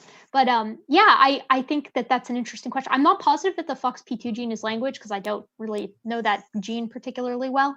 But if it is, the interesting thing is that chimpanzees have some like 86 or so unique gestures that they can combine to get across messages, and human infants display 46 of those between the ages of 1 and 2. So they do indeed have a sort of proto-language, and that can be extended to geladas, whose chittering follows Menzerath's law, or vervet monkeys, who have their own vocabulary for predators. So it is very interesting that we actually see a gradient of language, very proto-language, in living primates. Gotcha. Yeah, I think because just real quick, 'cause I guess it was super super quick. I promise. Okay. Just like I said at the beginning, I just wanted to make sure I was answering it right. Go on. It can be associated with more things, more functions. For example, and then I'll compare that to protein moonlighting, which back in the 40s, one gene, one protein, one function was the thinking. Now we know of protein moonlighting. These proteins are doing unimaginable things. It's like a multifunctional tool. So some of these genes have more than just one function. So it being a broken gene or a mutation is not, I don't think is going to convince me of ape human evolution. Gotcha. Thank you very much. Next up, got one from Subtracted. Thanks for your super chat. He said, hey, Standing. Oh, we got that one. That's embarrassing. Okay. Stupid Horror Energy. Thanks for your super chat. She says, are you aware that two proteins don't need to have the same amino acid sequence to perform the same function? Is she referring to third position redundancy? Let's see here. I'm not exactly sure. Say it again. Yeah, and you know what? A lot of those degenerate codons, for example, are also now, there's massive literature suggesting function. Because you can look to somebody like Dr. Herman Mays, who also looks at DNA level hierarchies, and he'll look at neutral variation, third position, degenerate codons. But now, you know, even those are proving to be functional. They work to slow and speed processes in the cell. So it all falls in line with pre-existing heterozygosity. So yes, I am aware of that. She followed that up with a quick one where she said, gene duplication is a very old concept. And she also said, I love Nickelback. I don't know why I made that last part up. I mean, the evolutionists will often look to gene duplication as a way to add novel information to the genome. But I mean, if I give you a copy of a book that you already own, and then I start introducing typographical errors into the second copy of the book you already own, now you just have a more messed up copy of the original book. So it's just more evidence for genetic degeneration. It comes down to net gain versus net loss. So that ain't gonna help. Gotcha. Quick add on that though. What about natural selection? Ooh, that's right. all I have Natural to say. selection, though, the problem is it can't act upon those near neutral mutations that are unselectable. Those are the ones that build up. Sure, it's going to amplify the best beneficials and get rid of the worst detrimentals. It's the near neutral mutations that accumulate and degenerate our information system. So that'll have to be the problem you'll have to address, Erica. We should have a conversation about genetic entropy. I've heard you speak to like CRISPR and stuff like that before, and I would be very interested to have that chat. I'm not very well versed, as I've said, for like the 20th time. I'm not very well versed in genetics, but still, it would be an interesting chat. Yeah, I think that'd be a blast. You've been fun to talk to. We can definitely set that up. Sure. Sorry, James. We started talking again. Oh, James, you still there? No problemo. So I appreciate that, and I think that's a great idea. You guys ought to. And the next one comes from Stupid Horror Energy again. She's persistent. She says, how do you explain the fact that ERVs, or dead viruses, are in the same exact places in humans and chimps, but not other species? So good question. Regarding ERVs, it comes down to the fact that are they really the result of ancient viruses? Because now we know that the evidence suggests that these endogenous retroviruses and these retrotransposons, for example, they're indeed functional, and not just functional, not just low levels of function, but these endogenous retroviruses, they have crucial functions. They help regulate genes and even determine cell types. So like I said earlier, the evolutionist now has to claim that they were co-opted, but that is just more fancy storytelling. So these are important DNA elements, just as we'd predict based on created genetic diversity. Gotcha. Thanks so much. Next up, we got one from Cy Gart. Thanks, Dr. Gart, for your question and super chat. He says, inbreeding requires a much smaller population than 2,000. Chromosomes are different between species because most of the genes on Y are not essential. Yeah, I don't really think that matters, because if they're different or not, I mean, the fact is, if we're talking about human evolution, chimps and humans do have a Y chromosome that's very, very dissimilar. And if you want to look at the Y chromosome, well, they can be traced back, proving one paternal line. And some of these degenerate chromosomes regarding the Y chromosome is just more proof of genetic entropy, the crumbling genome. That includes the Y chromosome as well. Gotcha. Let's Hey, see. I'm very flattered that Cy watched this conversation, though. Cy, you're awesome. Love your stuff. I like Cy. I hope you enjoyed it, Cy. Yeah. Gotcha. Thanks so much. And by the way, so we are trying to, I'll mention that 99% of you all here are honestly so terrific, friendly, and you like to debate, but you're not like, you know, like being like abusive, which is great. You're just superb. Terrific. And there's maybe like 1% that sometimes is a little bit like more fighty and a little bit more aggressive. And so in that case, just want to ask if you would be so kind. We're trying to like change the ever-changing culture, trying to mold it into like, yeah, we're going to try to only ban hate speech, but we do want to have the mods hopefully just say like, hey, like if somebody's being abusive, like, hey, you know, can you do us a favor and not call somebody an idiot, something like that. So we're still going to try to like not regulate people. We don't want to like control people, but at the same time, we want to like kind of naturally, organically, like through your own free will, foster that kind of spirit of like kind of like warmth or friendliness. You know what I mean? Does that make sense? So James, that's so diplomatic. That was such a diplomatic way of saying, cut that out now. that's funny. My hope is that hopefully it'll just be, and like I said, 99% of the people, very kind, like it never are abusive. Once in a while, though, it's kind of like, you know, kind of. But yeah. So with that, next up, we're going to try to fly through as many. We just got through the super chats. So thanks so much for those, folks. And we are going to jump into the other questions. I will try to do this as fast as possible. We're not going to get through all of them. I'm really sorry about that, everybody. There's a lot. And I want to respect the debaters' time. We've already... I just have to jump in, James. To be honest with you, I've only got about 2 more minutes. So if I'm guessing most of the questions are for me, so you can go through him as much as possible. But yeah, I know what you mean. I know what you mean. We've gone over your time, and I'm sorry about that, you guys. I'm sorry. No, it's been a blast. Don't worry about it. And all so, good. Love your channel, James. You put on the best debates. We usually try to do like an hour and a half, 2 hours tonight, but didn't quite do that tonight. I lied. So hopefully it was one to remember. Yeah, absolutely. Honestly, it really was. People, honestly, there's just a lot of positive feedback. People have really been enjoying this and engaged, and so I've definitely enjoyed it. And we'll try to fly through just maybe 1 or 2 of these.